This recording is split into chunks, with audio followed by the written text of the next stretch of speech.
Hello सम्पूर्ण उपस्थित महानुभावहरुमा हार्दिक नमस्कार गर्न चाहन्छु। नमस्कार। सम्पूर्ण उपस्थित महानुभावहरुमा हार्दिक नमस्कार र सन्ध्याकालीन अभिवादन गर्न चाहन्छु। म टंक भट्टराई।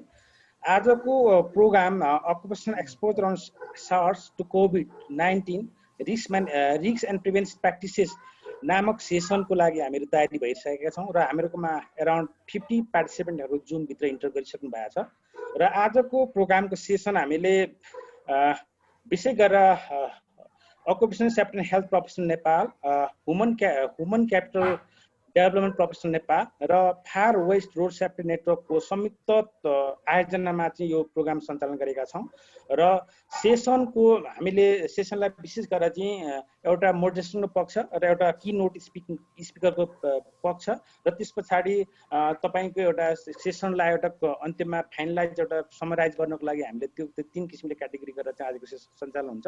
म बढी कुरा गर्न चाहन्न। सेसनको तपाईको लाइभ सेसन हाम्रो फेसबुकमा पनि लाइभ छ। त्यसरी हाम्रो फेसबुक तिनै संस्थाको फेसबुकमा लाइभ हुन्छ र तपाईहरुले म लाइभको लिंक पनि दिन्छु, हजुरहरूले शेयर गर्न सक्नुहुनेछ। आजको असाध्यै महत्त्वपूर्ण रिसोर्सफुल सेसन छ। हामीलाई professor doctor Madhav P Bhatt सरले चाहिँ हामीलाई लगभग 1 महिनाको हामीले मेहनत पश्चात उहाँलाई उपस्थित गर्न सफल भएका छौं। म यति भन्दै आजको सेसनको मोडरेसन गर्नको लागि युवराज भट्ट सरलाई अनुरोध गर्न चाहन्छु। युवराज भट्ट सर आज सेसनको मोडरेसन गरिदिनु होला। गो हेड, तपाईलाई हस्तान्तरण गर्न अगाडि बढ्न चाहन्छु। धन्यवाद। म भट्ट सर। नमस्कार, स्वागत छ यो कार्यक्रममा। टंकजी धेरै धन्यवाद। आजको महत्त्वपूर्ण सेसनमा हामी अहिले जल्दोबल्दो समस्या कोभिडको जुन स्थितिमा हामी कसरी अगाडि बढ्दै छौं र हाम्रो अवतरण कसरी हुन सक्छ यो कुराहरुको देश विदेशका अनुभव गर्दै छौं र यो सेसनमा प्रत्यक्ष रूपमा जुममा जोडिनु हुने सम्पूर्ण आदरणीय महानुभावहरु र देश विदेशबाट फेसबुक लाइभमा सुनिराख्नुभएका श्रोता महानुभावहरुमा हामी हार्दिक नमस्कार सहित यो कार्यक्रममा स्वागत गर्न चाहन्छौं र आजको यो कार्यक्रमको सेसनमा अगाडि बढाउन भन्दा अगाडि यो कार्यक्रमको बारेमा छोटो कुरा राखिदिनुहुनका लागि यो टिमका आदरणीय इन्जिनियर खगेन्द्र बहादुर बस्नेतजीलाई अनुरोध गर्न चाहन्छु। नमस्कार, म खगेन्द्र बस्नेत। हामीले रिसेन्टली जुन हामीले occupational safety and health professional Nepal भन्ने एउटा चाहिँ अर्गनाइजेसन्सलाई फर्मुलेट गरेका छौँ र त्यो अर्गनाइजेसन्सले चाहिँ human capital development professional Nepal, far western road safety लगायतको सम्बन्ध संस्थाहरूसँग मिलेर चाहिँ यो वेबिनार सिरिजहरू चाहिँ सञ्चालन गर्दै आइरहेको छौँ। आजको यो 7औं सेसन्समा हामीसँग चाहिँ professor doctor Madhav P Bhatt हुनुहुन्छ। उहाँको बारेमा अहिले युवराज सरले चाहिँ प्रश्न पार्नुहुनेछ र उहाँले आज चाहिँ हाम्रो यो समसामयिक इस्युज जुन चाहिँ अहिले संसारले चाहिँ नोभल कोरोना भाइरसको जुन रिस्कबाट चाहिँ एकदम ग्रस्त छ र त्यो रिस्कले इम्पोज गर्ने कोभिड-19 डिजिजबाट हामी कसरी चाहिँ प्रिभेन्ट गर्ने, स्पेसल्ली हाम्रो फोकस चाहिँ वर्क फोर्सलाई चाहिँ के अरे चाहिँ वर्क इन्भाइरोमेन्टमा अकुपेसनल एक्सपोजर अथवा occupational risk of novel corona भाइरसलाई कसरी चाहिँ प्रिभेन्ट गर्ने भन्ने इस्युजमा हामी चाहिँ आजको छलफललाई अगाडि बढाइरहेको छौँ र हाम्रो यो छलफलमा के चाहिँ विशेष वक्ताको रूपमा हाम्रो निमन्त्रणा स्वीकार गरेर आजको के चाहिँ महत्त्वपूर्ण यो तपाईको चाहिँ नलेज सेयरिङ सेसन्सको आफ्नो समय, आफ्नो नलेजलाई सेयर गरिदिन पाल्नुहुने प्रोफेसर डाक्टर माधव प्रसाद भट्टलाई यो तीनैवटा अर्गनाइजेसन्सको तर्फबाट चाहिँ धेरै नै हार्दिक आभार व्यक्त गर्न चाहन्छु। यति भन्दै म युवराज भट्ट सरलाई उहाँको के परिचय सहित सेसन अगाडि बढाउनको लागि अनुरोध गर्दछु। धन्यवाद।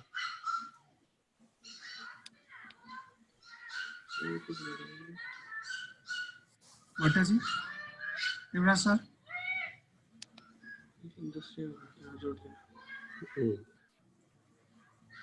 युवराज भट्ट सर सुन्नु भएको छैन?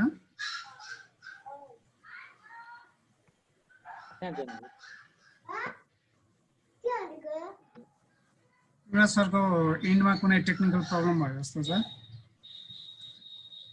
त्यसो नत्र डाक्टर साहबले अगाडि बढाउनु पर्यो, डाक्टर साहबले। हजुर डाक्टर साहबले के डाक्टर साहबले। ठिक छ। ए आउनु युवराज सर आइसक्यो। सरी एकछिनको लागि टेक्निकली फल्ट पर्यो र आजको जुन महत्त्वपूर्ण सेसनमा हामी जुन धेरै प्रयास पछाडि असाध्य विद्वान हाम्रो Cantt युनिभर्सिटीको professor doctor Madhav Prasad Bhatt हामी जुन उहाँले समय दिनुभयो, धेरै धेरै धन्यवाद, उहाँलाई स्वागत गर्न चाहन्छौँ। र उहाँको व्यक्तिगत परिचयको सन्दर्भमा जाँदाखेरि उहाँ बैतडी सुदूरपश्चिम प्रदेशको बैतडी जिल्लामा उहाँको प्राइमरी एजुकेसन सुरु गरे पछाडिको उहाँको एजुकेसन चाहिँ बुढा नीलकण्ठी स्कुलमा उहाँले गर्नुभयो।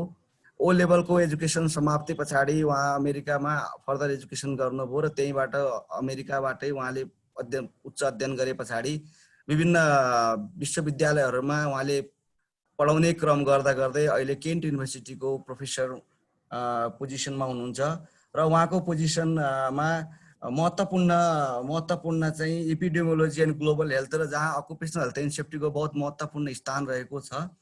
यो स्थानको लागि हामी आजको दिनमा नेपाल असाध्य विश्व नै प्रभावित भएको अवस्थामा नेपाल पनि प्रभावित छ र यसमा पनि हामी कार्यमा संलग्न व्यक्तिहरूका लागि असाध्य महत्त्वपूर्ण रूपमा हामीले हेर्नुपर्ने हुन्छ, कसरी प्र्याक्टिसेस गर्न सक्छौँ र यो कुरालाई कसरी अवलम्बन गरिकन हाम्रो औद्योगिक प्रतिष्ठानमा ठिक हुन सक्छ भन्ने कुरामा आजको टोटली डेलिब्रेसन उहाँको रहन्छ।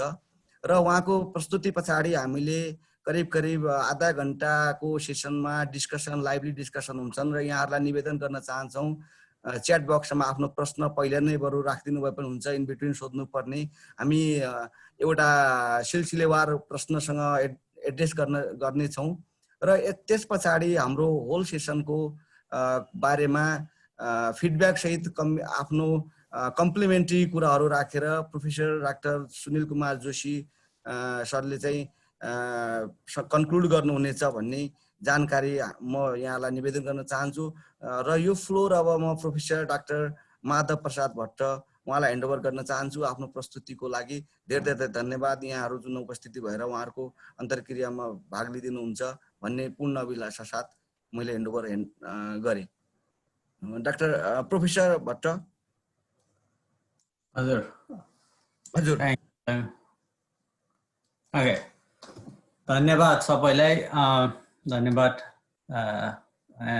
युवराज जी, डाक्टर सुनिल जोशी जी एन्ड खगेन्द्र जी। अहिले चाहिँ म चाहिँ मेन टक चाहिँ नेपाली के अरे इङ्ग्लिसमा बोल्छु, किनभने नेपालीमा बोल्दा अलिक जिब्रो लाटो भएको जस्तो हुन्छ, स्पेसली टेक्निकल टर्महरूमा। So thank you again for inviting me in this presentation. As Mr. Yuvrajji said, I'm Madhav Bhatta. I'm a professor of epidemiology and global health at Kent State University. And I was born in Boiteri district, went to Kathmandu for school and then came to America for my undergraduate and graduate school. And my training is in epidemiology, infectious disease epidemiology specifically. So I'm here to talk a little bit about COVID, and then I'll use how COVID as a global public health problem is impacting general community as well as the occupational health and occupational risk. So I want to start by acknowledging the organizations, the Occupational Safety and Health Professional Nepal, the primary organization that invited me, as well as Human Capital Development Professionals of Nepal, and Far West Road Safety Network for inviting me to speak on the topic today. As a brief outline of the presentation, I'm going to start with talking a little bit about the United States and Ohio, because I'll be using a lot of statistics from those two places, or I'll be talking about the situation here to highlight some of the issues. And if you don't have much information about United States, if you don't know too much about it, those statistics are kind of meaningless. So I'll spend 2 minutes on each of them to give you a broader context of some key issues, key characteristics of the country as well as the state I live in, to put my talk in context. And then I'll talk about COVID-19, why it became a pandemic. We've had a lot of infectious diseases, new infectious diseases that have come around in the last 50 years, but this seems to be the big one that has become a pandemic that has impacted globally. And I'll talk about a little bit about epidemiology of COVID-19, what is the current situation globally, as well as in the United States, and a little bit in Nepal. And along with that, talk about some of the myths, misconceptions, and misinformation that are going around, because those types of myths, misconception, and information actually are really bad in terms of, when we're trying to deal with a global pandemic. And then I'll transition into occupational health and frame it in terms of where it stands within the field of public health, why it is important. And then we'll talk about and go into some of the mitigation strategies that can be applied in reducing the occupational exposure and occupational risk to COVID-19 in a general term. And I'll talk about some of the things that are being done in the United States, or especially actually in the state I live in, that has actually helped to mitigate and reduce the risk while opening the economy, trying to get the life back to normal, because we cannot be in a state where life is shut down totally, because people still have to engage in economic activities, and that'll sustain them.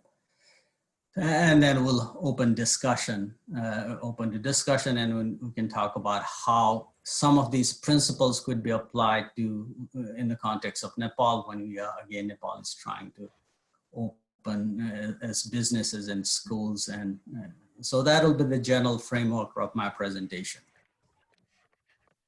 First, let me start with the United States. I'm sure everybody knows where the United States is, and right now we are in the news. Unfortunately, not for a really good reason, because COVID-19 has impacted the United States the most. We have the highest number of cases, one of the highest per capita, highest number of deaths, probably one of the highest per capita deaths as well. If you ask those statistics, you can look at it and quibble about it, or whether we rank first or 10th.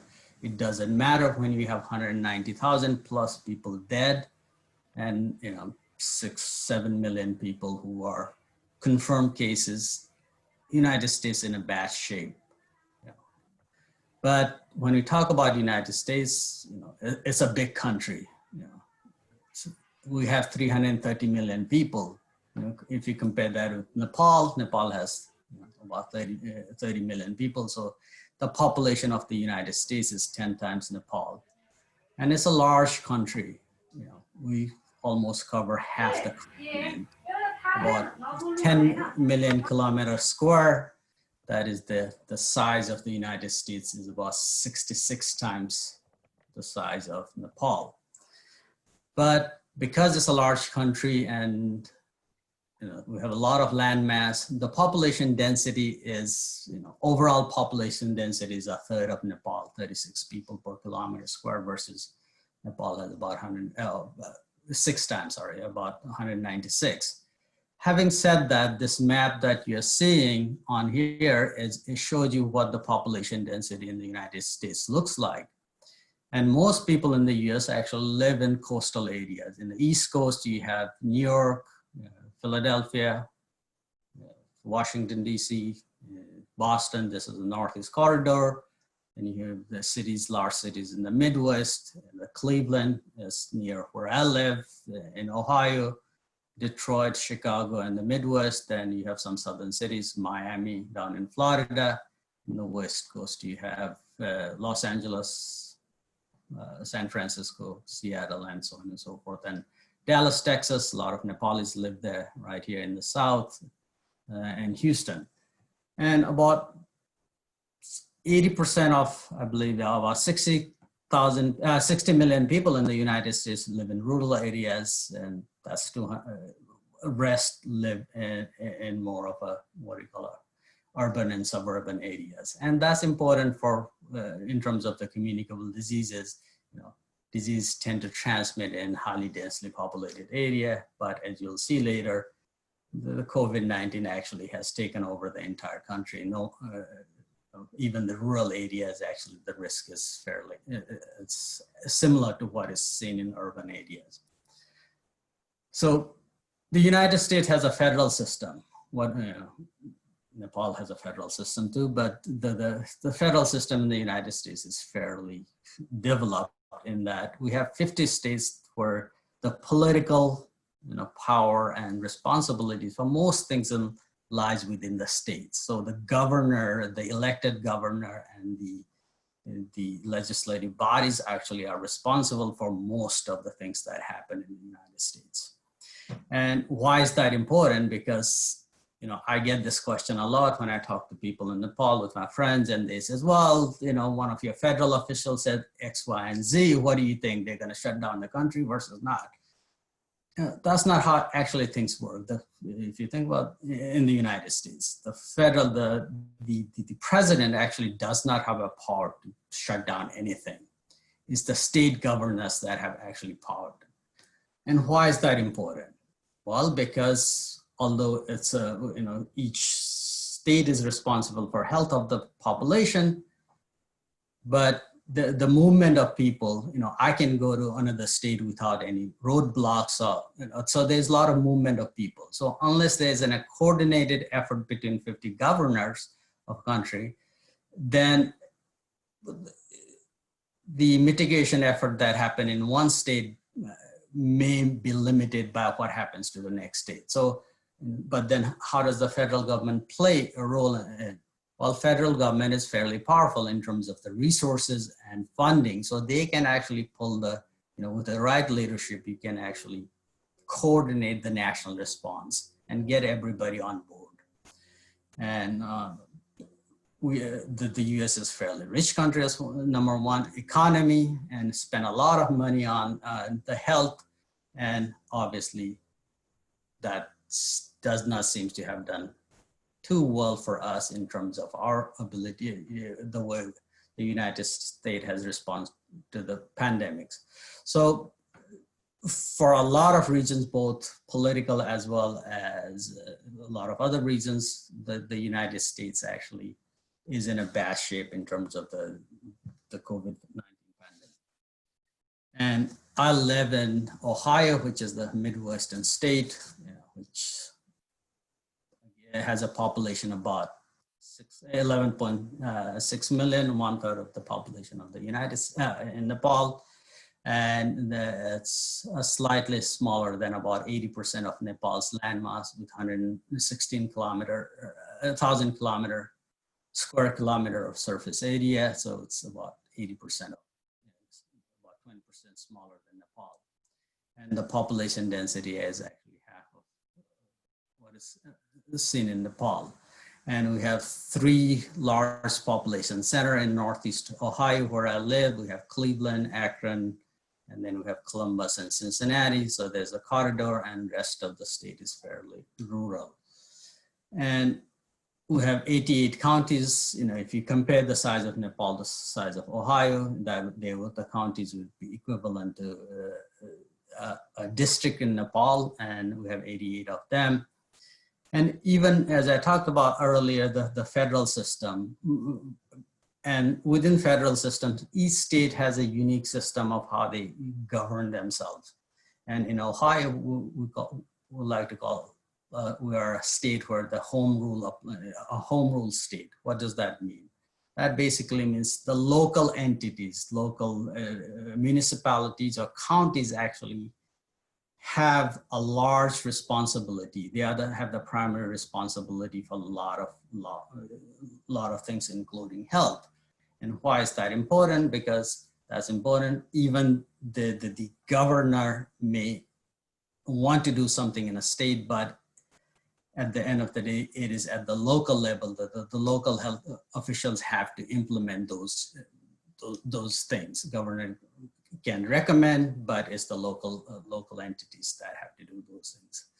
And similar to the national government, we have the legislative bodies, and the governor is elected. Again, that's important. It depends on, you know, the political affiliations of the different people in power that may have a different response to how they are responding to the pandemic. And just from a per capita gross domestic product, as the 7th largest economy in the United States, the Ohio, and it's also the 7th largest state in terms of the population. So with that background about the state as well as the country, let's move on to the main topic, COVID-19. So let's talk about why COVID-19 became a pandemic. As I said, we've had other pathogens that have come and gone, and they haven't had the same impact COVID-19 has. In 2009, we had H1N1 pandemic, you know, but it wasn't as impactful as COVID-19. So when we're thinking about a pandemic potential of a pathogen, we have to think about several things. We're starting with, is it a new virus or new pathogen? Well, SARS Cov-2, or that causes COVID-19, is a new pathogen. And why is that important? Well, if it's a new pathogen, theoretically, everybody in the world is susceptible. That means they have the potential to get an infection. Why is that? Because the only way a human being is resistant, not susceptible to an infection, is if they have encountered that pathogen previously or part of the pathogen previously.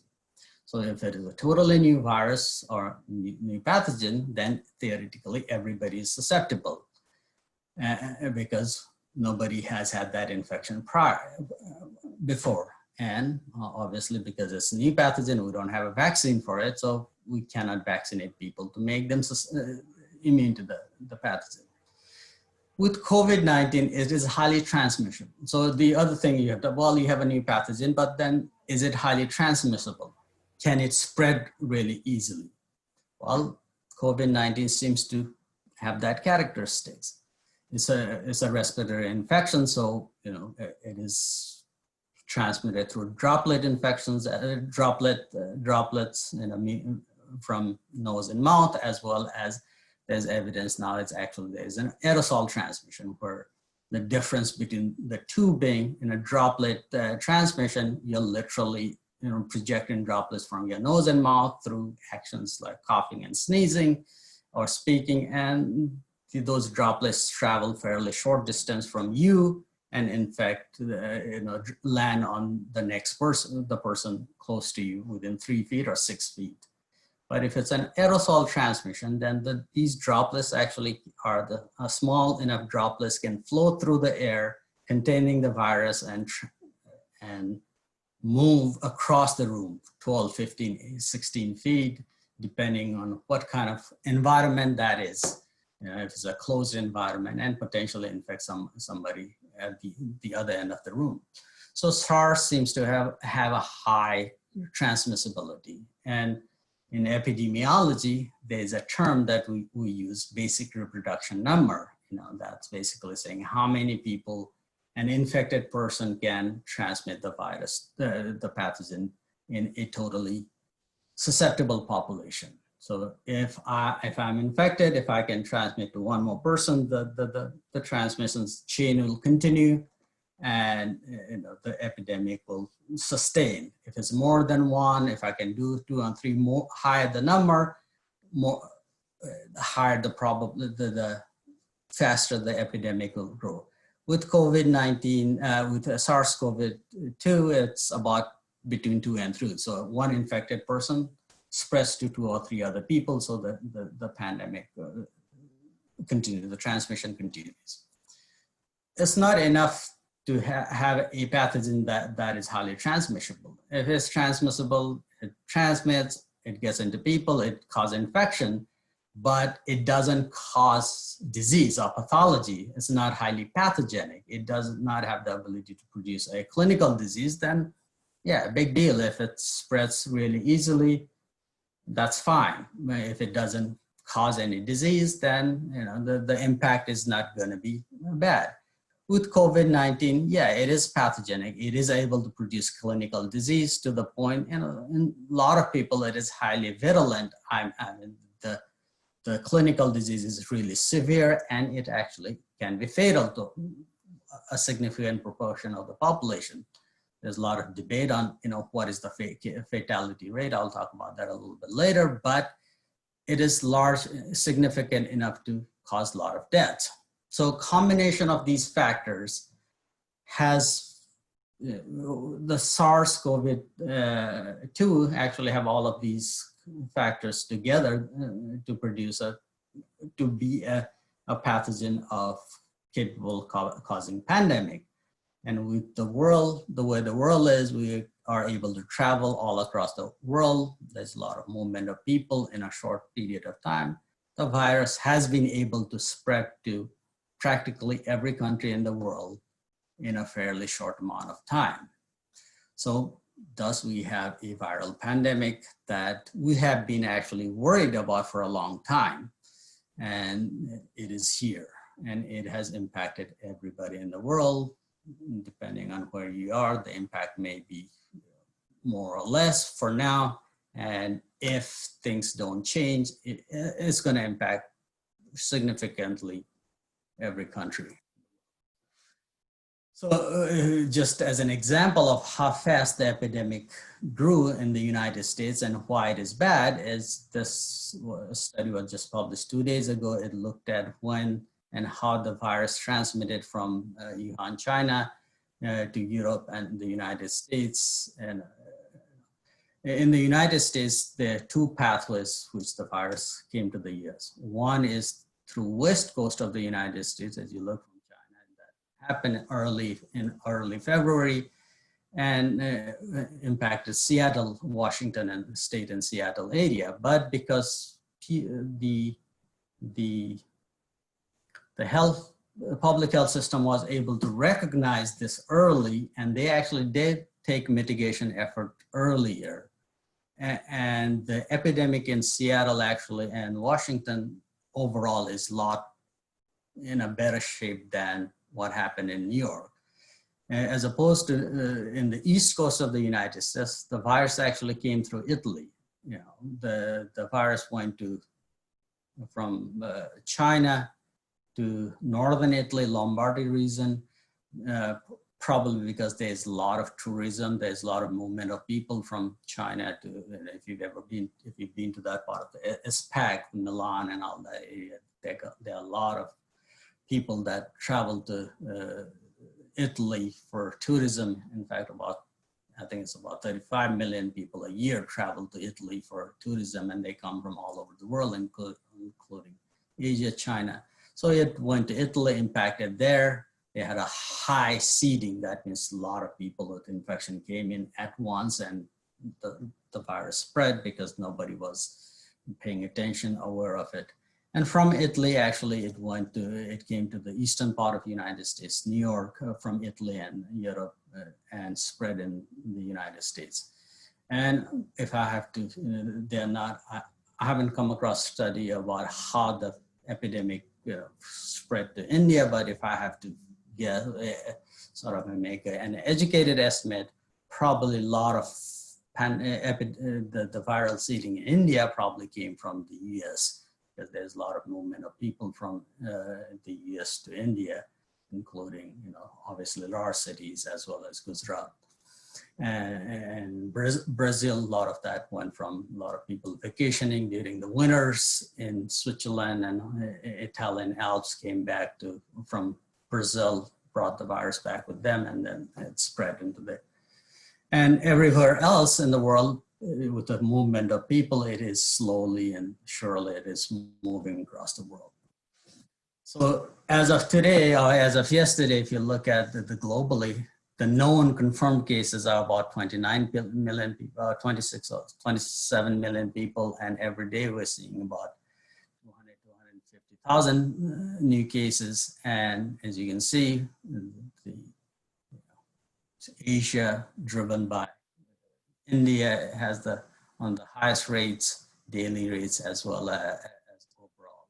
In North America is the US, and Mexico actually has a fairly substantial epidemic ongoing, as well as South America, Brazil. So that's the world situation right now. And in terms of the death, about 900,000 deaths have occurred as of yesterday, bro. And again, a lot of deaths in North America, South America, and India is rising every day.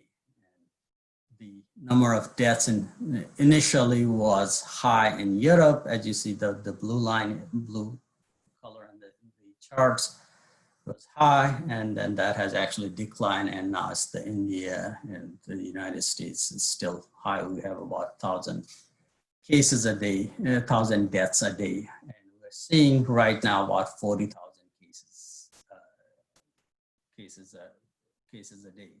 And that has actually declined a little bit from 60 to 70,000 a day. We're seeing in August, it has declined, but we'll see where it goes. The likelihood is when you have this high level of transmission in a population, then unless there's serious mitigation effort, the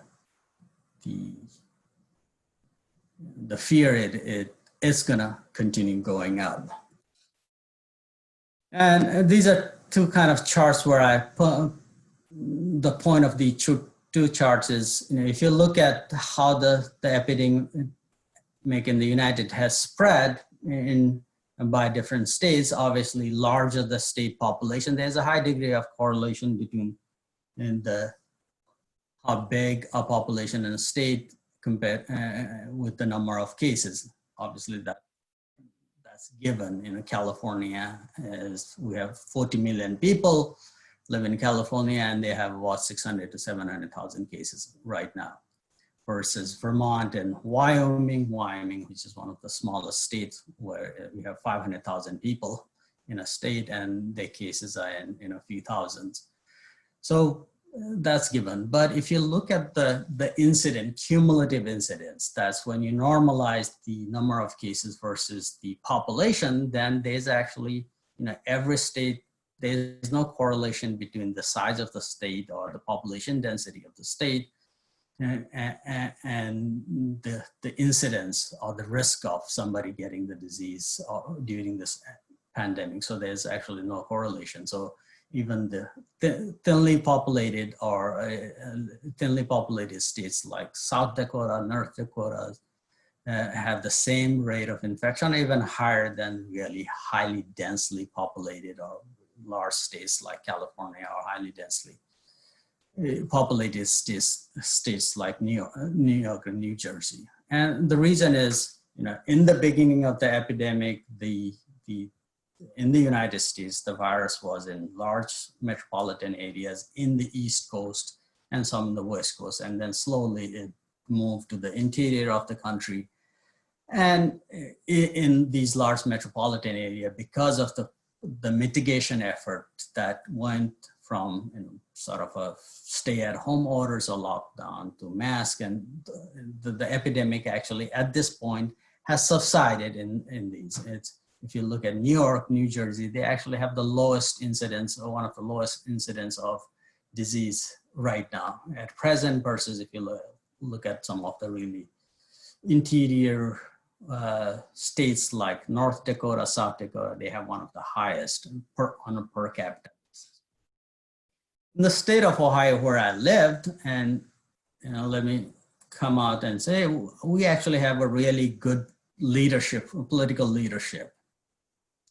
And from the beginning of the pandemic, our governor with the health director, the state health director, did a really good job of recognizing how dangerous this epidemic was, and they started taking precautions, the measures, mitigation measures starting in March, and state as a whole, Ohio actually has done a really good job of mitigating the epidemic.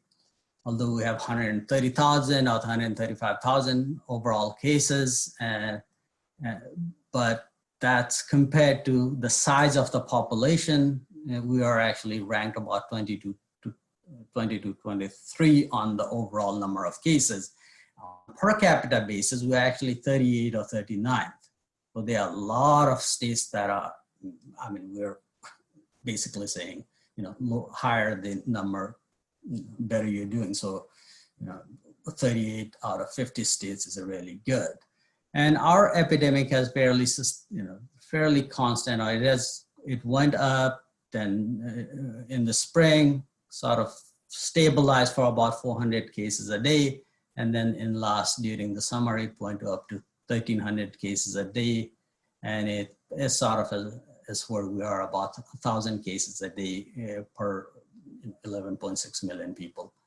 And again, similar to the country in the the state of Ohio, it doesn't matter what part of the state you are, whether you're in a highly densely populated state or county or more rural county, the risk of infection, overall risk of infection actually is same. That means the virus is everywhere. I don't have to show this, talk too much about how the epidemic, the situation in Nepal, because all of you, I'm sure, are following. As of yesterday, there were over 52,000 cases and 320 deaths.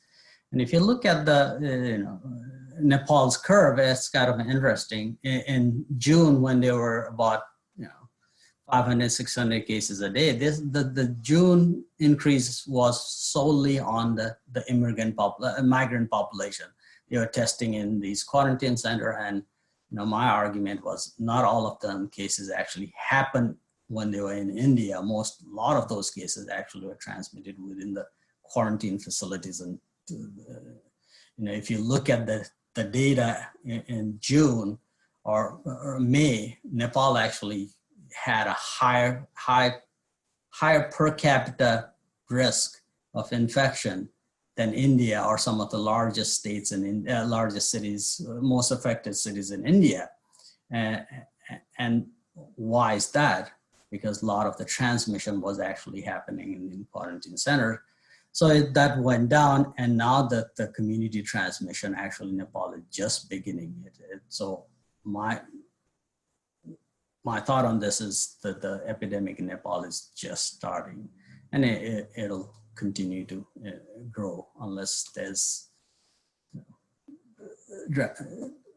mitigation measures are put in place. And I'm not necessarily talking about lockdowns, because lockdowns may not be the most sustainable way to move forward.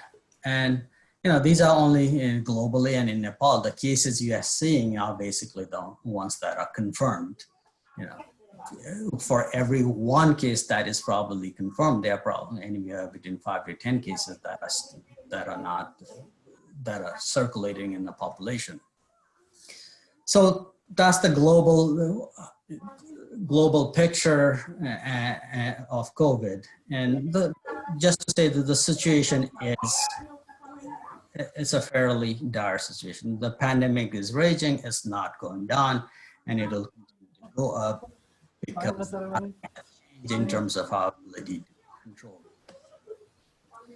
So if you look at, more of a, what you call an epidemiologic pyramid, I mentioned for every case that is confirmed, there are probably 10 cases. How do you estimate how many cases that are in their population? If you look at the epidemiologic pyramid, and this is a graph from a study that they did in a cruise ship, where there were about 3,711 people on a cruise ship, and there was an infection that went on a cruise ship, and everybody was tested in that cruise ship, and they were able to figure out how many people actually had an infection and how many people had the mild cases and severe cases, how many died. And this is actually a fairly good reflection of what is happening with COVID-19 in general population. So what they found in this study was there were 3,711 people. Out of them, there were 687 people were infected. That means about infection attack or infection rate of about 18 or 19%. So it was a fairly, aggressively transmitted. Out of those 687 cases, 378 were asymptomatic. That's about 55%. And when I say probably that they were either asymptomatic or pre-symptomatic. What does that mean? What's the difference between asymptomatic versus pre-symptomatic? Asymptomatic cases where a person has an infection. And get exposed to the virus enters the body, it starts replicating. But body is able to deal with the virus, mount an immune response to the point where the person never shows clinical signs and symptoms. So unless you go looking for that infection, you're not gonna find, just looking at that person because they do not have any clinical signs and symptoms. Versus a pre-symptomatic person infection is where you have an infection that happens, that person actually will eventually develop a clinical disease. So, and the data suggests that anywhere between 40% to 50% or 60% people are either asymptomatic or pre-symptomatic in the general population. And the study, what they found 40% of the 269 people have mild cases and mild symptoms. That means people have maybe low fever, some sore throat, and the mild enough symptoms that the body was able to handle, they resolve on their own. Of that, 5% of the cases are severe. So again, it's earlier I talked about the pathogenicity and virulence. And these severe cases where they have really respiratory distress syndrome, where they are not able to breathe, their oxygen level is really low, and they may need to be actually put on the oxygen or other intervention to help them survive the infection. And about 7 out of the total infected, 1% died. So that is a fairly good estimate of what is happening in terms of COVID-19. And if you look at the literature, if you look at some statistic, you'll see while in fluctuation or variation in the case fatality rate in Italy, you'll see, 12% of people who had COVID died versus in India, so we only have 2% death. Well, those are kind of a tricky matrices to calculate because it depends on whether you're talking about case fatality versus infection fatality and how you measure those things. Did you measure all the people who actually died of COVID, or do you have a system where every death is recorded, every cause of that death can be recorded? And in the United States and a lot of developed countries, every death is actually recorded. You can't, if somebody dies, you can't just take them, wrap them in a cloth and take them down to the river or a crematorium and cremate them and come home. That's the end of it. It has to be A, medically certified, B, has to be recorded. So if you don't have a system where deaths are not recorded, and especially if you don't know what the cause is, that measure is going to be skewed. In addition, are you talking about infection fatality rate versus case fatality rate? In a traditionally case fatality, or the definition of a case fatality rate is death among all the identified or diagnosed cases, versus infection fatality rate, maybe all the infections that occur that may not actually, you may have diagnosed or not. And trying to come up with all the infections that are going around is a difficult task. But with COVID-19, based on this and similar studies and the different types of modeling, the case fatality, the infection fatality rate is about 0.5% to 1.5%. And you'll think, well, that doesn't look like a really high fatality rate. If so, one person out of 1,000 infections die, is that so bad? But you have to look in terms of the, how many people are potentially getting an infection. As I said, in the United States, we have about 6.5 million infections, known infections. But the estimate is probably we have 10 times more that infections. There's a 40 to 50 million infection already has happened. Anyway, the sort of and if you go by 10, if you go by a factor of 5, about 30 million infection. So when you have a large number of infection, even a smaller case fatality rate or infection fatality rate is going to result in a lot of deaths. And you can't just look at the deaths. The severity of the disease is important, all right? And with COVID-19, we actually don't know all the long-term consequences. Oh, people, I've seen this word, they've won. Corona jitera farkyo. Well, most of the people probably were asymptomatic and they're okay. But even, if you have a mild cases, we don't know what are the long-term consequences. There are people who have had respiratory problems and other cardiovascular problems, for 4 or 5 months. And because it's a new disease and we haven't had long-term follow-up, we don't know how long what is the ultimate disability and other health consequences that associated with the infection. So with that, on one hand, we know COVID-19 is a serious public health problem because the data obviously shows a lot of people are infected. We have a lot of people hospitalized. We have 900,000 people globally and 200,000 people in the United States who have died of COVID-19. So we can't really be complacent about it. We can't just say, oh, it's not a big deal. On the other hand, we cannot have irrational fears about, oh, okay, just because somebody has a COVID in a toll in your neighborhood doesn't mean everybody in the neighborhood is getting infected.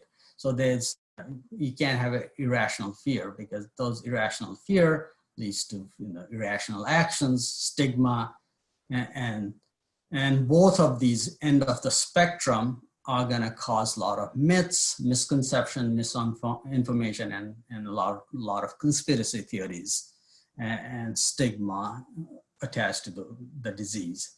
And all of those are bad for controlling the epidemic. So we have to find some way of balancing, not be complacent about the disease or the risk of the disease and its impact it is going to have, as well as not have irrational fear. So somewhere in the middle, we have to come. We have to be in the middle and make the decision based on those balanced views. And getting the population to have those balanced view is a big challenge. You need a sustained, public health message that is accurate. It has to be consistent. And it has to be honest. You cannot, lie to people or tell people and give people misinformation because that misinformation gets, people don't trust you. If you say one thing today and then tomorrow is something else. If you don't know something about the disease, say you don't know, we're at this stage because with a new disease, things are going to change. We're going to learn new things about the disease, but having that consistent message is going to be really important, trying to fight both the complacency as well as the irrational fear. So what are some of the myths, misconception, and misinformation that are out there about COVID-19? And with the social media, these misconceptions have been actually causing pandemic in themselves. And these misconception, misinformation, conspiracy theories are not limited to Nepal or the United States. They're global. So I picked a few ones that I've seen and that I thought are important or to highlight and talk about them. One myth or misconception that is going on in Nepal as well as in the United States is that COVID is like cold, rugakoki jasto ho, and it's a sadharan disease. And this chart on the left that you see that gives you the mortality risk for a lot of other pathogens. This was posted in one of the Facebook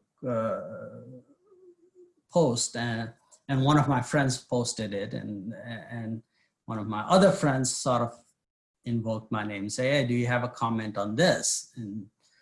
And then I went through a series of why that is a misleading chart.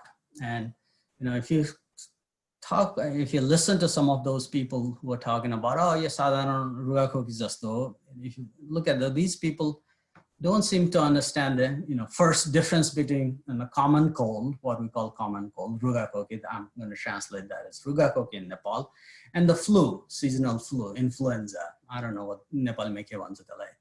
But if it's a common flu, it doesn't cause much problem. You have an upper respiratory infections, little bit of a runny nose, and you're fine. A seasonal flu is a different animal. It's caused by influenza virus, and it can be serious. In fact, in the United States, depending on what the year, we have about anywhere between 10 to 50,000 deaths related to seasonal flu. So seasonal flu is a lot more dangerous than a common cold. But, COVID is not even like common cold or seasonal flu. The statistics that I just gave you, this clearly shows, it has a mortality rate, an infection mortality rate that is probably 5 to 10 times more than the seasonal flu. So there are a lot more people dying of COVID than even the worst seasonal flu. Last year we had a fairly, in the United States, bad season where we may have had 40,000 deaths related to influenza, but we'll already have in 6 months span about 200,000 deaths, and that's probably an underestimation. So it's not just like a seasonal flu or just like rugakoki. And the other response to that, this misinformation that I had with my friend is, yeah, if you look at rabies, they said, well, rabies mortality rate, fatality rates, it's 90%. In fact, that's wrong. It's actually 100%. If somebody's not vaccinated and they are really infected with rabies, it's 100% case fatality rate. But think about it, how many cases of rabies infection we have in the world or even Nepal? And I looked some of the statistics, and in the last 5 years, there was a study that looked at the average about 15 fatalities related to rabies infection. Okay? Obviously, nobody should be dying of rabies in this day and age because we have a vaccine for it. If somebody gets bitten by a dog, go get vaccinated, and it'll save lives. But so, that's a different issue. Why are people, even 15 people, dying of rabies in Nepal? But, think about it, if 15 people die, yeah, it's highly fatal, but it's not highly contagious, or, hundreds and thousands, millions of people are not getting infected with rabies, and we have a vaccine for rabies. So you go down the list of, yeah, most of them are probably may have a high case fatality or infection fatality rate than COVID-19 or SARS Cov-2, but they don't have the same capability of same transmissibility and so on and so forth. So it's not going to impact a lot of, and we don't have vaccines for it.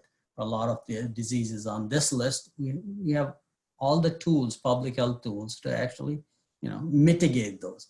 So, they ask the question, if you read at the विवरण छ सबैभन्दा कम घातक र मृत्यु दर कम भएको COVID-19 के कति कारणले सबैभन्दा खतरनाक भयो विवेक प्रयोग गरौँ.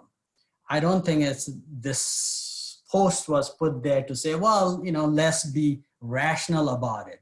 It was more of a trying to drive be complacent. It's not a big deal. Let it rip through. So that's one of the big misconceptions. The other misconception that has been circulating the last 2 or 3 weeks, and it originated in the United States, and some of the people in Nepal are parroting the same misinformation about the deaths. Only about 6% of deaths in the United States are only by COVID-19. And this comes from a CDC, what CDC published the data that basically says, well, 94% of people actually have some other underlying condition in addition to COVID-19, right? And people who wanted to use that as a misinformation tool basically say, oh, okay, only 6% of people are dying of COVID-19. 94% of the people died of something else. And obviously that's a bogus claim. That's, you know, just because somebody had a little bit of a hypertension or diabetes, they would not have died this year, or most of them would not have died this year because of COVID, because of hypertension or diabetes if they did not have COVID-19.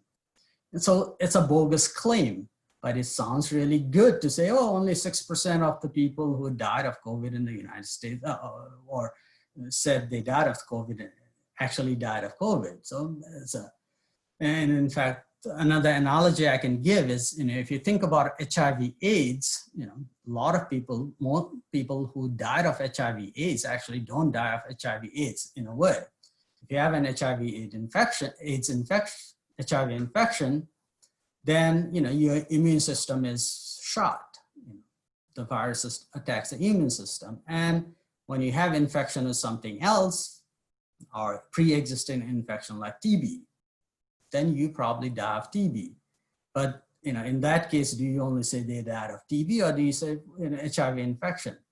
If they did not have HIV infection, probably their TB would not have reactivated, and they would have not died of TB. In fact, those of you, all of probably know that, you know, 90% of the people who actually have TB infection never develop clinical disease. In fact, you know, a third of the world population probably has this TB infection. You know, it's a latent infection, and body is able to keep that check. So only when you have infection like HIV, it gets in situation like a lot of situation when you have HIV infection, then the body is no longer able to sequester the infection, TB infection, and people have activation. So you can't say, well, they did not die of COVID. The point is, if they did not have COVID infection, they would not have died this year, or most of them. Obviously, eventually everybody dies. So, and if you look at another evidence against why this is a bogus claim is, if you look at the number of deaths that occur in the United States, what we call observed death, in the last 6 months from March 1st to August 22nd, there were 1,486,935 deaths. Those are all recorded deaths. And during the same time frame, we should have only expected 1,249,600 deaths. And where does this expected death number comes from? Well, that is based on, you know, last 5 years. In last 5 years, how many people actually died? So if things were the same this year, then we'd expect the same number of people to die this year, about the plus minus few thousand. But if you look at, so if you subtract those two numbers, we had 237,600 deaths, more deaths than what you would have normally expected. Of that, 166,000 deaths are attributed to COVID-19. That's because they were recorded as COVID-19. So we still have 71,000 deaths that are still unaccounted for. Could they be related to some of the drug overuse, or, you know, suicide, or all the other things that may have impacted by the COVID, as well as the mitigation measure? Maybe. But the point is not only that we had 160,000 deaths, excess deaths that are linked to COVID, but that we have above and beyond. 43% are unaccounted for. So the point is, you know, when you see the 200,000 cases of deaths that are confirmed in the United States, the actual number of deaths associated with COVID pandemic probably are 250,000 at this point in the United States. So that's a bogus claim, but people have used that to, for their own purposes. Another commonly held misconception that I've seen is Nepalma roग लागेर पनि मान्छे मर्छ किन, why are we so concerned about this particular pandemic? Well, and that's actually cynical view of way to say things. Well, in Nepal, nobody should be dying of any preventable diseases or the rate at which they are dying. I use this graph that I have in a lot of the first class of the public health classes I teach. Look at the mortality rate in the United States in last 100 years due to infectious diseases. And as you can see, 100 years or 120 years ago, 800 per 100,000 people in the United States died of infectious diseases. That was the primary cause of. In 2000 or 100 years later, about less than 50 people per 100,000 die of infectious diseases because we have been able to control the infectious diseases. A child in the United States does not die of measles or diarrheal disease, or rarely dies of, let me put it that way, because we have the United States, not because we have the really good healthcare system, but we have really good public health infrastructure. People have access to clean drinking water and sanitation, and childhood immunization, and all the other public health measures that has reduced the risk of the disease. So the argument that, people in Nepal are dying of all the other diseases, why we should be worried about COVID-19 is just like saying, well, I got my one arm is amputated, what's the big deal if I get another big cut? That's a cynical view of looking at things. There are a lot of misconceptions about the treatments of what are the effective treatments, both allopathic as well as homeopathic treatments. From chloroquine, people pushing chloroquine as a possible, the drug that's going to treat COVID-19 to a lot of Ayurvedic concoctions.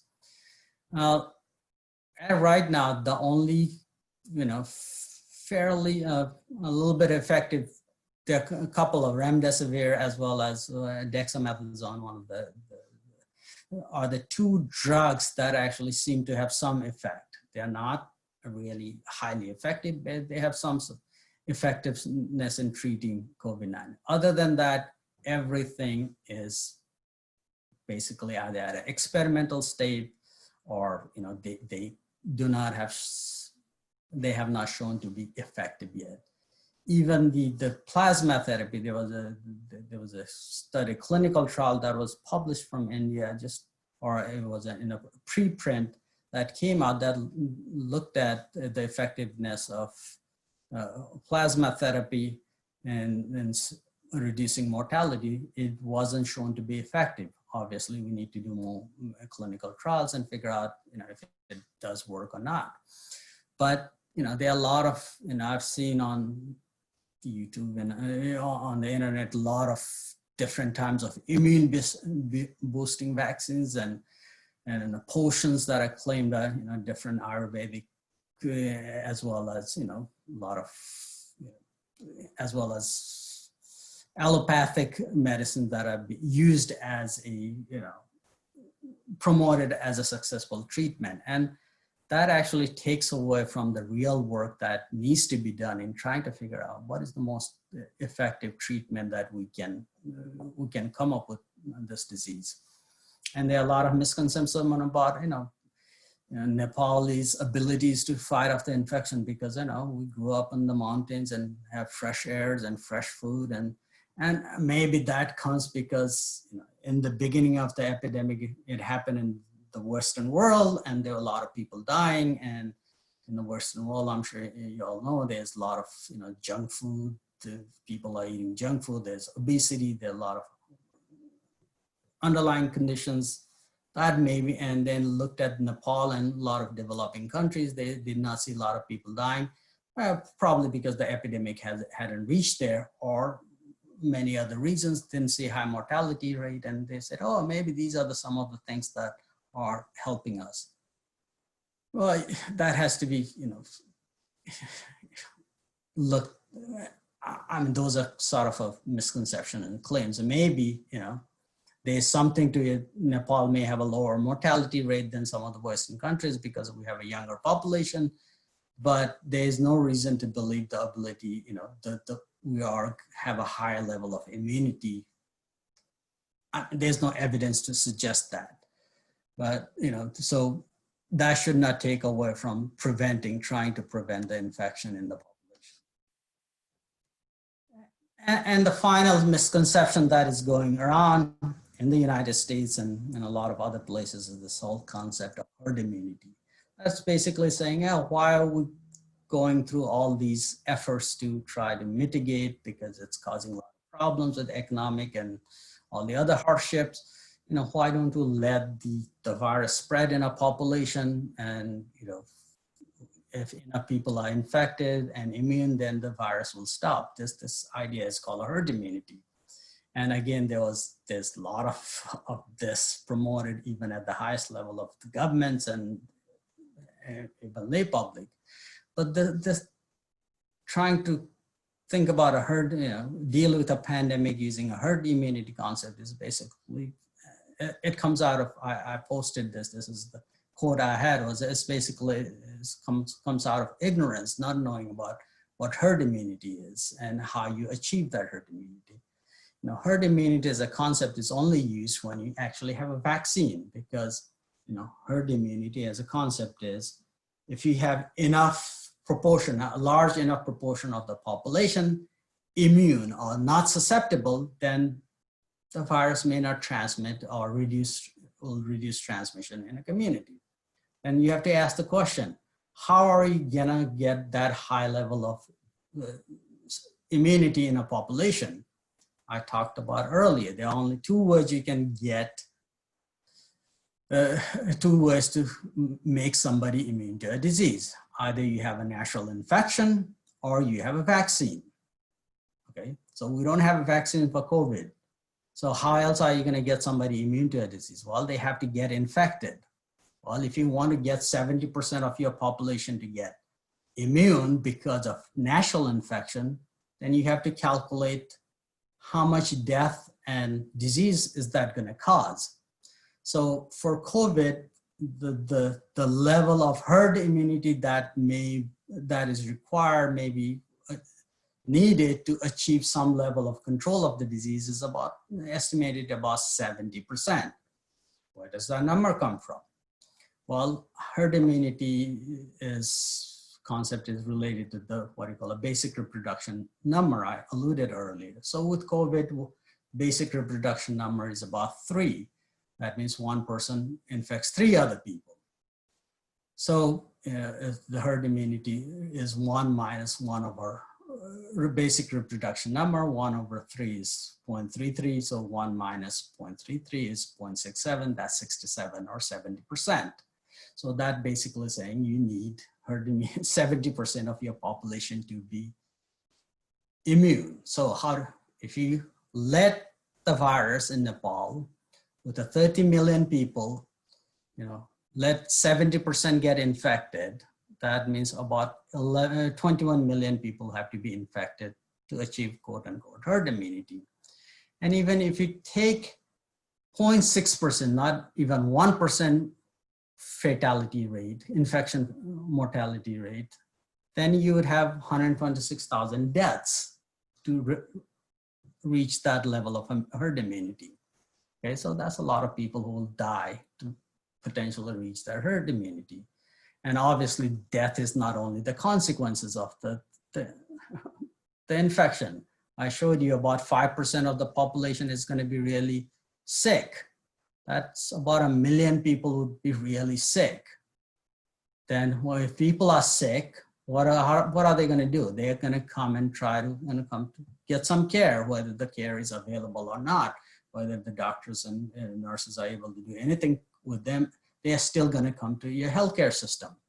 So if 1 million people if a lot of people come to your healthcare to get treatment for COVID, whether you can provide any treatment or not, that's a different question, then you're going to have to your healthcare system is going to be overwhelmed, and you're going to have to deal with other diseases. It's not like other diseases have stopped happening in your community. So the point is, you can't really rely on herd immunity to go through a pandemic. So that's, it's been promoted, but that is a false, that's not the right approach to look at.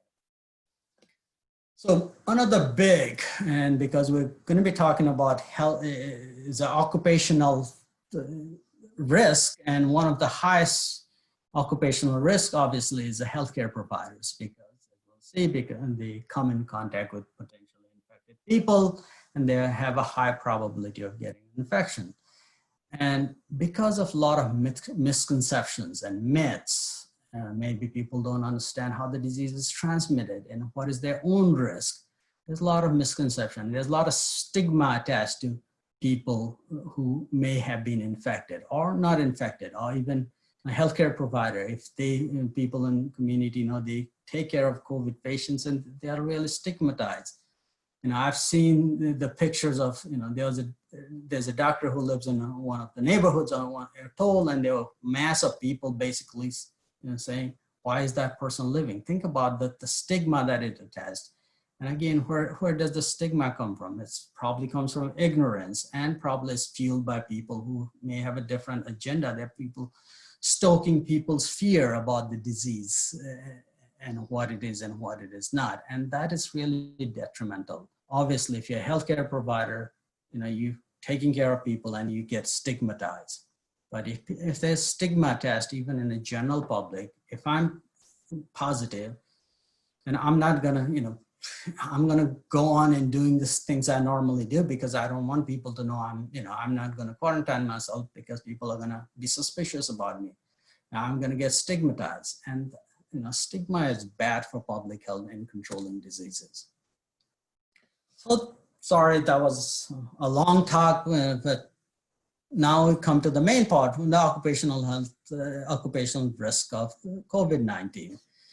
And before we talk about occupational health, then let's put this in the context of public health, what occupational health is, and how is that related to general public health. Obviously, occupational health and safety is a field, it's a field of public health. I would like to claim it because I'm a public health professional, but if you're a clinician, you might be in occupational medicine, taking care of people who are, have disease associated with their occupation. But from a public health perspective, it's a field that studies trends in health trends. They may be illnesses or injuries in worker population. Obviously, everybody in the world works. They have some profession, whether it's you're agriculture for 65% of Nepalis, or you work in an industry or in a service, you're a healthcare provider. Everybody has occupations. So looking at the risk factors that contribute to your health and illness in an occupational setting, and coming up with ways to prevent that. That's what an occupational health, and that's what a field of public health is. Public health is looking at the risk factors, factors that contribute to poor health, not just not having the disease, your health. And health is defined by not only not having the disease, but also general social and mental well-being. So what impacts somebody's health, whether it's an occupational setting or general population setting? Well, it's the environment that we live in actually have a really important impact on health, whether we're healthy or not. If you have access to water and sanitation or not, do you have access to clean air? Are there some environmental hazard? What's your behavior? Do you smoke? What kind of food do you eat? Do you exercise or not? Those are important. In fact, 70 to 75% of all our health-related issues are impacted by behavior and environment. And healthcare services have some impact. So I like to say it's not because you're not healthy you don't have a really fancy clinic or teaching hospital or in your community, you need those medical facilities if you actually have a disease. But that's different than not trying to prevent that disease from occurring. So what dictates behavior, lifestyle, as well as environment. So occupational health is all the environment and behavior that are associated with your occupation.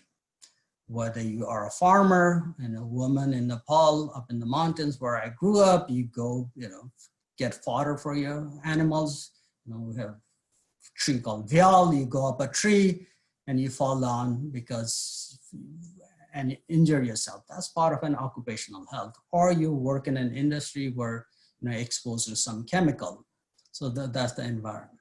So we're looking at the behavior as well as environmental factors that are risks associated with an occupation. And these factors may be physical agents, chemical agents, radiological agents, or infectious agents.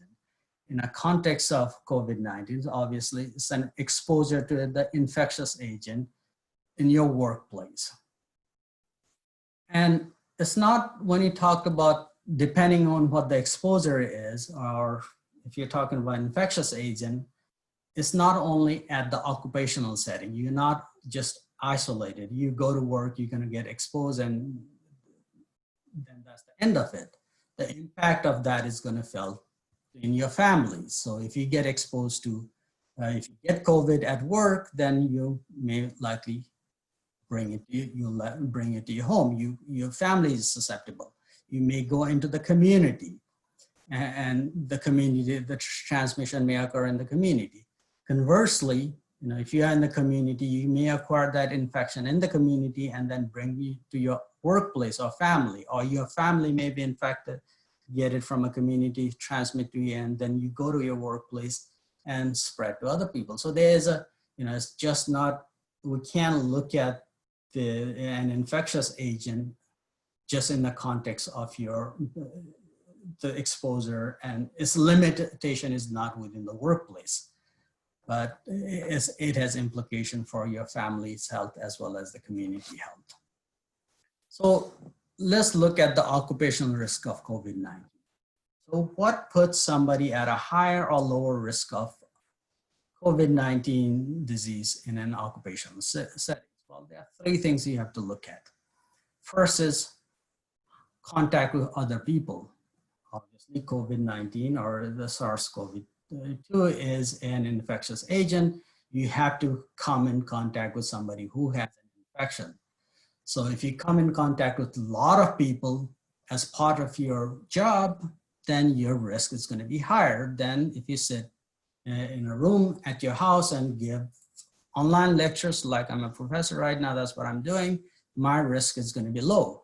But if I was actually physically going to the university teaching, sitting in a classroom with 60 other students, who may be asymptomatic because they're young and healthier, and then come to my class and transmit to me. So my risk is going to be different if I am in a community, if I come in contact with a lot more people than less people. Not only that, what kind of contact is that? Is it a closeness? How, not only is it a close contact, are you in within 3 feet, 6 feet?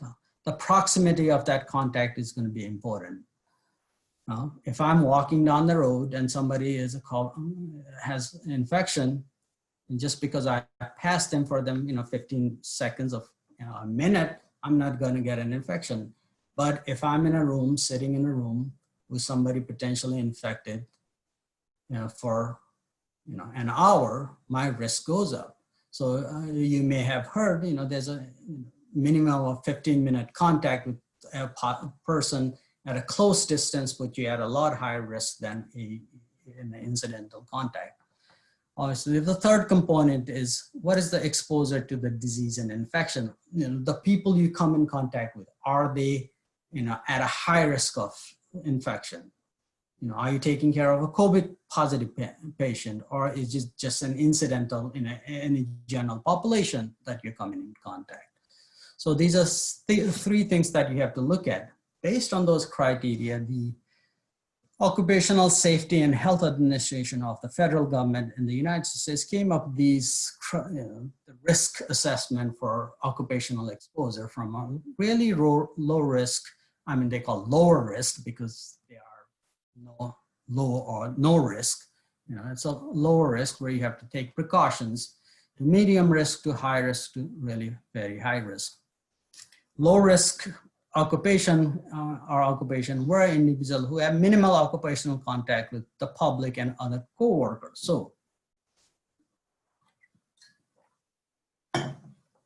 if you, again, work in isolation or you work in an office versus if you work in a call center where there are 100 people, your risk is going to be different. So as I say, my risk right now is really lower, but my risk would have gone to a medium risk if I were teaching at a university right now, physically teaching at a university. So the medium risk exposures are job risks that require frequent contacts or close contacts, that means really in a close proximity, with people who may be infected with COVID, maybe, but who are not known or suspected COVID patient. And that's basically a general public. If you go in a population and you have, incidents 1 per 100,000, that means if you have 100 people, you have one person who would be infected. So that's a median risk. And most of the situations are probably median risk, where if you come into contact with the public, you are a medium risk. Versus high and very high risk occupations are basically, these are where you actually are in close contact with people who are suspected or most likely to have had COVID. So high exposure risk are jobs those are with a high potential for exposure to known or suspected sources of infection. So if you work in a healthcare settings, you probably are, whether you directly, because people are going to come to a healthcare setting because they may be sick, either because of COVID or something else, or they may not know they're coming in, and you're going to be at a high risk. So these are all healthcare delivery and support staff, medical transport, mortuary workers exposed to confirmed or suspected cases. And really very high risk of people, again, healthcare, these people who actually are performing procedures that are going to be unknown COVID patients, and procedures that may aerosolize the particles. So if you are an emergency room physician and you're taking care of a patient and intubating them, if you work in an ICU, you have to intubate a patient, then those procedures are going to be the high risk. So again, so there are four categories of risk associated with occupation. So this is an example of a really high risk job category would be a dental hygienist. So because if a dental hygienist works in your mouth, and they're going to be working really, you're going to have a prolonged contact with somebody, a population. And it's a really close contact because they literally have to be within 2 feet, a feet of you to actually clean your teeth. And that the procedure they perform in your mouth is going to be high risk, versus a professor who is teaching remotely, or an economist who would be a low risk job, versus a bus driver, maybe a transit driver. Based on this study, this would be a medium risk. But again, you have to be really careful. A bus driver in a community I live, or in the Western world, probably risk is going to be a lot lower than a bus driver in Kathmandu or public transportation. If things are still the same, where you have a bus capacity of 30 people, they're putting 60 people in that bus, then the person is going to be exposed to potentially a lot more people in a close contact. So their risk may be actually high than a bus driver in a Western setting. The point of that comment is you're going to have to look at different job scenarios in the community and if you really want to assess the risk, it's going to be different from one setting to the other. So based on some of the risk, this was a study that came a few months ago. If you look at it in the United States, some of the highest risk, what is the risk index, is obviously healthcare provider are at the highest risk versus the medium risk of people, the transportation, the bus drivers and all the other professions, retail workers, versus really low risk are people who actually don't have to come in contact with anybody, general public. So those are the sort of a theoretical. Well, is there any evidence to back up the claim that people are at a high risk? Some occupations are at a high risk versus the others. Well, yes, there's a lot of epidemiologic study that has proven that have supported those claims. Again, just because somebody says the way it is, don't believe them. Ask them to show what is the evidence for it. Just because I say so doesn't make it so. So there was a study that is in a preprint that looked at the British study of occupational risk for severity of COVID-19, and they looked at compare essential workers, those may be healthcare workers and social care, education workers like teachers and food workers, transport workers, police and protective services, versus non-essential workers. They did a study, found that the healthcare workers are 7 times at a greater risk of the severe COVID-19 compared to non-essential workers. That basically means if 1 out of 100 non-essential worker really has severe case of COVID-19, that means 7 actually people compared to that, 7 of the healthcare workers would have a severe COVID. So obviously, healthcare workers who are essential workers are really high risk of the occupational exposure as well as the severity of the disease. And the next group of essential workers, social and education workers, including the teachers, had about two times the risk. So they are twice the risk than non-essential workers. There's another study that was published in Lancet recently, and they looked at what is the risk of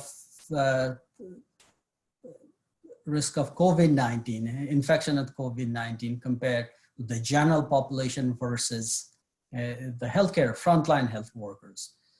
Frontline health workers were 3.5 times has a higher risk. Again, 3 times or 3.5 times risk. And if you compare between the frontline workers, the frontline worker who actually had access to personal protective equipment, PPE, had a lower risk, so who did not have risk, access to personal protective equipment had high risk. And within availability, it was, if you just look at people who had access to risk, personal protective equipment, then within that you have to look at, the difference wasn't that much because maybe it has to issue with how whether the personal protective equipment was appropriately used or not, and what were the protocols of putting just because you have access to it doesn't mean you can have a lower risk, but you actually have to make sure that you know how to appropriately use this. In the United States, so those are the study looking at what has been the impact of COVID-19 on healthcare personnel. So in the United States, if you look at the official statistics, it's about 160,000 COVID cases out of the total have been among healthcare professionals. And about 700 people have died. That's just the official statistics from the Center for Disease Control and Preventions. But those are probably likely an underestimates. Anywhere between 5 to 15% of all the infections in the United States are probably among healthcare workers. There was another database that is kept by the nursing union in the United States, and they actually look at, there are about 1,300 deaths associated among all categories of health professionals, including 169 nurses. And Amnesty International has also kept a database of the healthcare associated fatalities, and for United States, they report about 1,077 deaths in the US.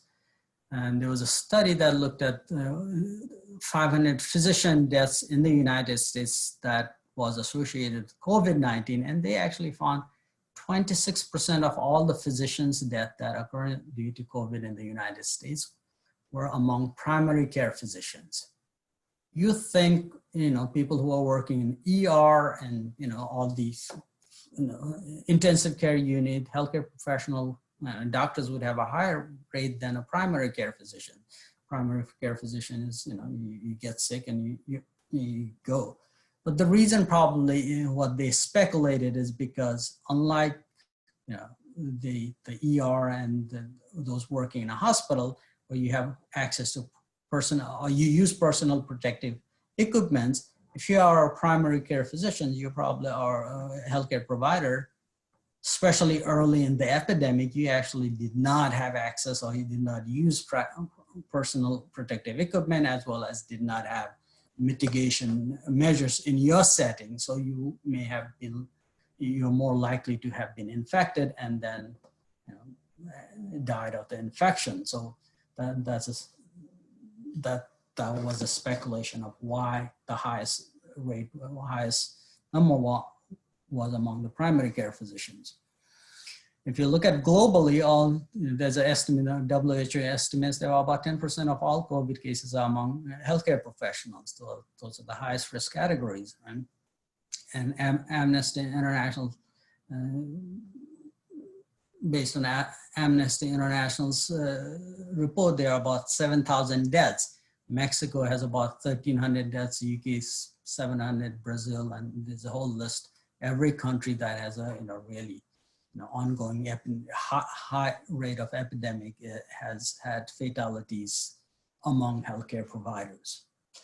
Other professions and nursing home staff had about 767 deaths, that is known, confirmed deaths, based on the federal agency called Centers for Medicare and Medicaid Services. This is a federal agency, health insurance agency. So in the correctional facilities, jails and prisons and jails, there are 31,000 cases have been reported as of September 10th, and there are 74 people, staff have died within correctional facilities. Meat processing and poultry processing facilities. These are people who work in a really congregated settings, and there are a lot of people working for a long duration of hours. And before they started instituting any kind of preventive measures, there was a lot of infection outbreaks in this facility happening in the United States. According to, in April and May, there were reports of 239 facilities had COVID outbreaks, where about 112,000 people worked, and they had an infection rate of about 15%. 16,000 people were infected, and out of them, 86 people died.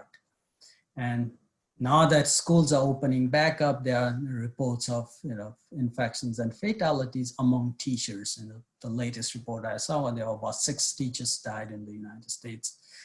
In 5 states were associated with COVID-19 that actually they may have gotten in the context of their their teaching. So with that backgrounds both on the epidemic of COVID and the risk, different occupations that have, how do you mitigate the risk? Obviously, the risk mitigation is going to depend on the occupation and the occupational setting. Is it a low risk? Is it a medium risk? Or is it a high risk? In all of those contexts, what you're basically trying to do is reduce the number of contact a person is going to have, number of people. So less number of people you come in contact, lower the probability that you're going to be exposed to somebody who is COVID positive. If you can limit the duration of that contact, Okay, a minute or 2 minutes. Are you just selling somebody to something to somebody? You know, that takes about 2 minutes, and you can stand back 4 or 5 or 6 feet, and you have a facial covering. So that's going to limit the risk a lot lower. So, you know, can you limit the number of contact a person has or an employee has? Can you limit the duration of the contact? And can you have some sort of a, you know, engineering control things, you know, physical barrier or something that you can do to the workplace that's going to reduce the potential transmission of the disease. That's basically the principle you have to keep in mind when you're trying to mitigate the risk of occupational.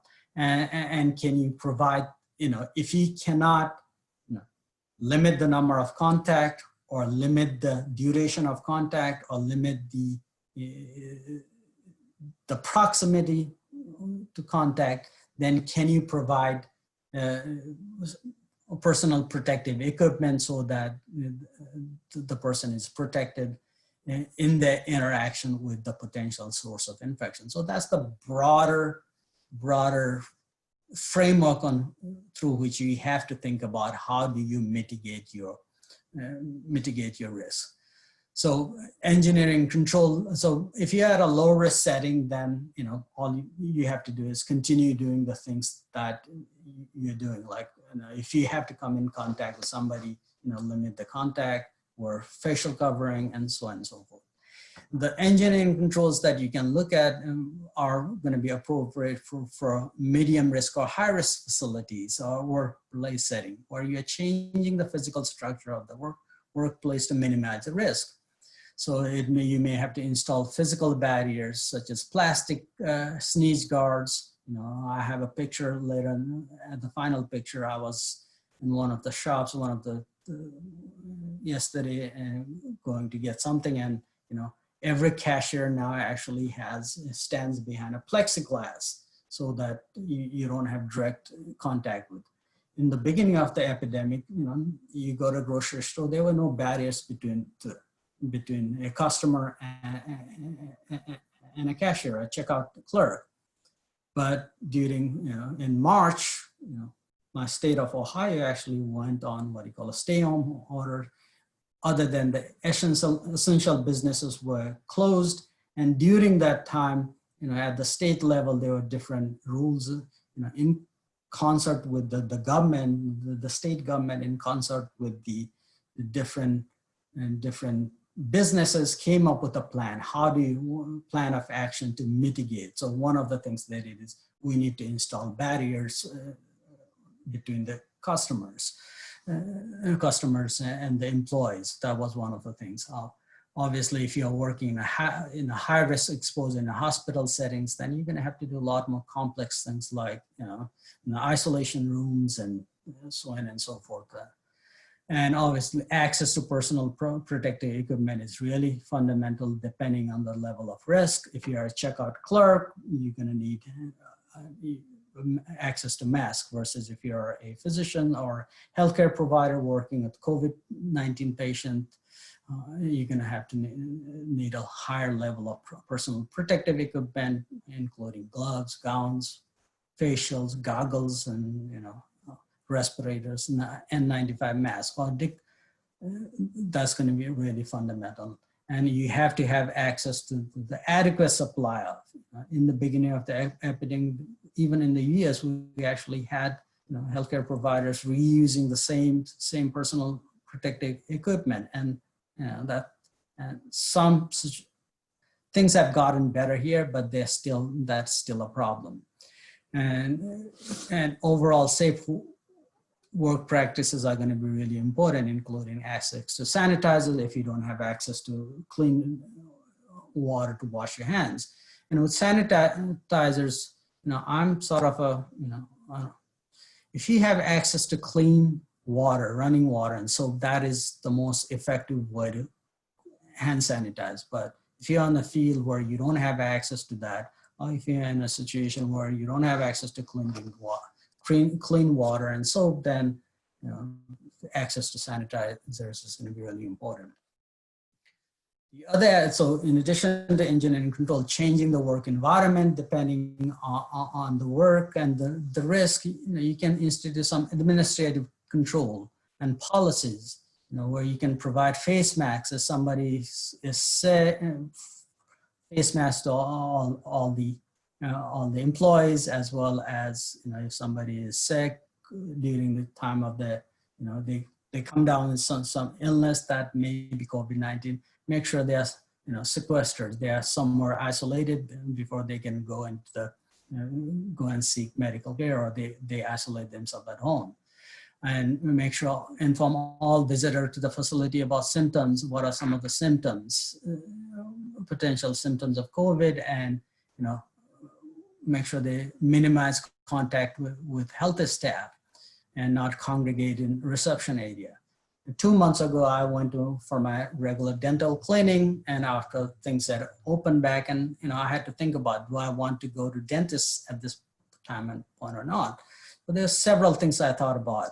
One of the things I made sure was, the COVID-19 in our community, our county, was not really high before I even made that decision. The procedure that the dentist office had put in place is, I had my scheduled appointment, but I wasn't allowed to go into the waiting room. I had to basically call saying, hey, I'm here, I'm waiting for you. They said, okay, we'll call you when we're ready. When my time came, I went and they called me in, they took my temperature, they asked me if I'd gone anywhere where I could be potentially infected in the last 2 weeks. And I told them the truth, I hadn't gone here. Then I went to the back of the room directly and had my teeth cleaned. And the dental hygienist had all the necessary personal protective equipment to do that. So that's really important. And you want to limit the public's access to work site. And anything you can do to minimize when face-to-face contact is going to be really important. So at a high level facilities, and these are healthcare facilities, you're going to you do all the infection controls and procedures that you have in place, as well as you may have to develop additional procedures and policies specifically for this, like cohorting or having separate isolation wing for COVID-19 patient if you don't have individual rooms that are have a negative pressure chamber room. So those are going to be really important administrative control. So again, how you mitigate these are broader framework for mitigating the risk based on what the healthcare setting is, and how you can decrease the risk of transmission within the workplace. So this, in the United States, there is not a one policy fits everybody. The way it happens at the federal level actually provides guidance as to how these should be implemented. It's the state level where most policies related to work safety and regulations are put in place. And a lot of, as I said, in the state of Ohio, the governor has actually been working with both the health authorities as well as the businesses to come up with a plan to say, okay, for this setting, what are the things, protocols that we need to place? And how can we effectively institute so we are minimizing the risk based on, again, reducing the crowd size, reducing the interaction time, and putting physical barriers. So that's how it has been done. So this is actually a, sort of a 4 key mitigation strategies that this came in a context of a meat and poultry processing plan that the CDC came of. One of the things that provide culturally appropriate and health education material. And if you're wondering about what do you mean by culturally appropriate, and in the United States, in a lot of these meat processing plants, most of the people who work there are maybe immigrant. They may not speak English or first generation. So, if you have information in English, they're not going to understand. So it may be, Spanish or a lot of Nepali speakers. There are 100,000 Nepali speakers were resettled as refugees in the United States. A lot of people work in facilities like that. So that is providing right information is going to be important, because then people themselves can, take precautions and steps to mitigate the risk to themselves, other people at the workplace, as well as their own families. And you're going to have to screen. You may have a policy where you screen people every day when people come in. You may be screening for fever or asking them questions. Obviously, that's not going to catch people who are asymptomatic, but still that's going to help, have some level of, it's one of the many layers of mitigation strategy you can do. You can make sure you encourage hand hygiene and use of facial covering. In fact, latest study has shown that facial covering masks are really important, not only protecting somebody else, but also protecting yourself, because if you have a mask and then the dose of viral dose you get may be a lot lower than what you would get if you didn't have a mask. So if you're infected with a lower viral dose, the severity of your disease may be a lot lower than if you really have a higher viral load. So, facial covering is going to be really, really, really important in terms of trying to mitigate this epidemic before we can come up with a vaccine. Obviously, physical distancing, in these meat processing plant, people work really close within, a feet or two, because basically these are assembly lines where people are, doing one task at a time. So you may be doing one thing and the person next to will be doing something else as the meat carcasses come along the belt. And you're going to be in a really close proximity with people for extended 8 or 9 or 10 hour shifts, however long shift you have. That's a lot of contact with potentially infected person for a long time. So if you can space apart those people, that's going to help. And if people are sick, make sure that you have policies and procedures where they can take time off. They don't come to your work sick. And if you insist your worker come, whether they're sick or not, or if their job depends on they're having a certain number of days their attendance, then they're gonna come sick and spread the infection to other people. All right, so these are, as I said, examples of mitigation efforts that are happening in the community right here. Yesterday I had to go to my city office to get some paperwork done, and right on the door they actually have a mask policy. If you want to enter this place, you have to wear a mask. I went to one of the supermarkets. On the floor they actually have marked 6 feet distance, and that's a checkout counter right there. How far you can, make sure everybody is 6 feet apart, and they have a mask policy. You cannot go into that facility until you have a mask. And I don't know if you can see on this one, in the third picture, that's a checkout counter and there's a plexiglass. 6 months ago, the same store, there wasn't a plexiglass right there. You stand behind the plexiglass, you don't even have to give a card to the cashier, you check out, put your card in the machine and you go out. So your interaction is really limited. So risk of, getting an COVID in this situation is going to be really low than 6 months ago when these procedures were not in place.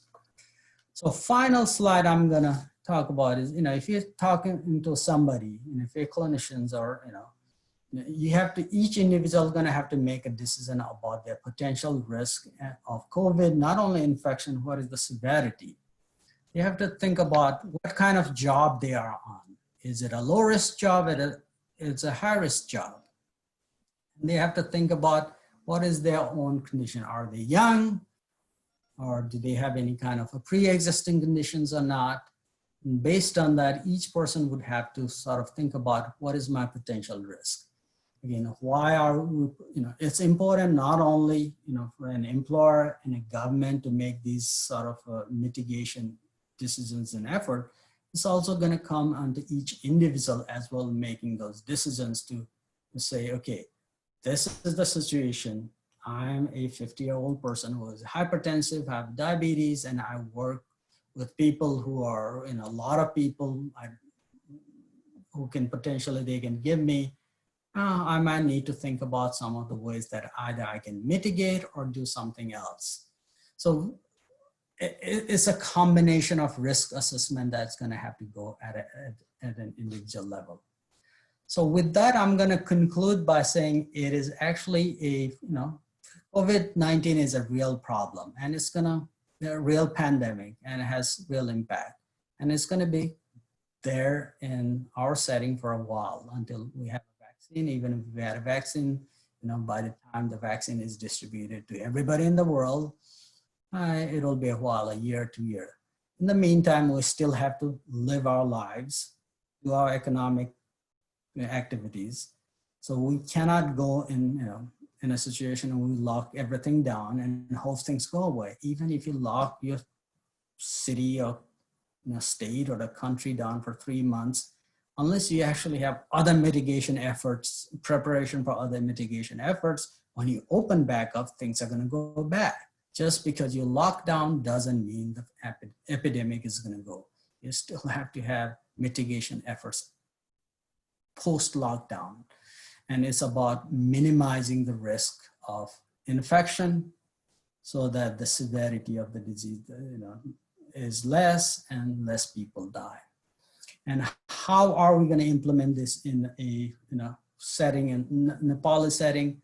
I don't know if you have time, or looks like I went 2 hours, but I'll be available if people want to talk about it. We can discuss that, how to institute these policies in the context of Nepal. So I'm going to stop here. Thank you for putting up with the 2 hours of my talk. धन्यवाद professor doctor Madhav Prasad Bhatt, धेरै लामो मजाको हाम्रो information share गर्नुभयो globally र nationally throughout the session, beginning with comprehensive study on all this thing, र अन्तमा चाहिँ जुन हाम्रो नेपालको सिनेरियो छ वर्क प्लेसमा धेरै साथीहरूले जान्नुपर्ने, हामीले लर्न गर्नुपर्ने र त्यसलाई मान्यताका रूपमा लिनुपर्ने कुराहरू, ग्रहण गर्न सक्ने कुराहरूसँग जुन आबद्धता त्यहाँनिर प्रेजेन्टेसनमा राखिदिनु भयो, त्यसको लागि धेरै धेरै धन्यवाद दिँदै मैले अब डिस्कसनको फोरमलाई ओपन गर्न चाहे र यसको लागि हाम्रो प्रोफेसर डाक्टर सुनिल कुमार जोशी उहाँले चाहिँ ह्यान्डल गरिदिनु हुनको लागि म अनुरोध गर्न चाहन्छु। र क्वेसनहरूलाई सकेसम्म हामी के प्लान गरौँ भने छोटो आफ्नो एउटा च्याट बक्समा राखिदिउँ, 1 बाई 1 हामीले त्यसलाई स्क्रोल गरेर यहाँहरुका सुझाव क्वेसन सब एड्रेस गर्ने बाचा गर्छौं र सकेसम्मका क्वेसनहरू भइसके पछाडी पनि समयले साथ नदिएको अवस्था रह्यो भने हामी इमेलहरु थ्रु पनि त्यो क्वेसनहरूलाई रेस्पोन्ड गर्ने पनि हामी कमिट गर्न चाहन्छौं।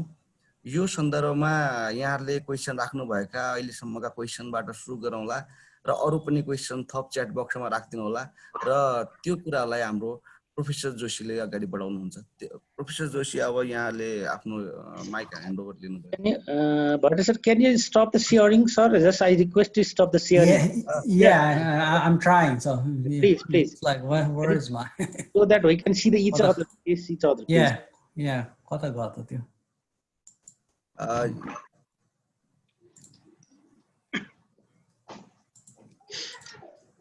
Okay. त्यसमा त्यो उ गर्दै हुन्छ, शेयर स्क्रिन भनेमा क्लिक गरेर क्लोज गर्यो भने भइन्छ।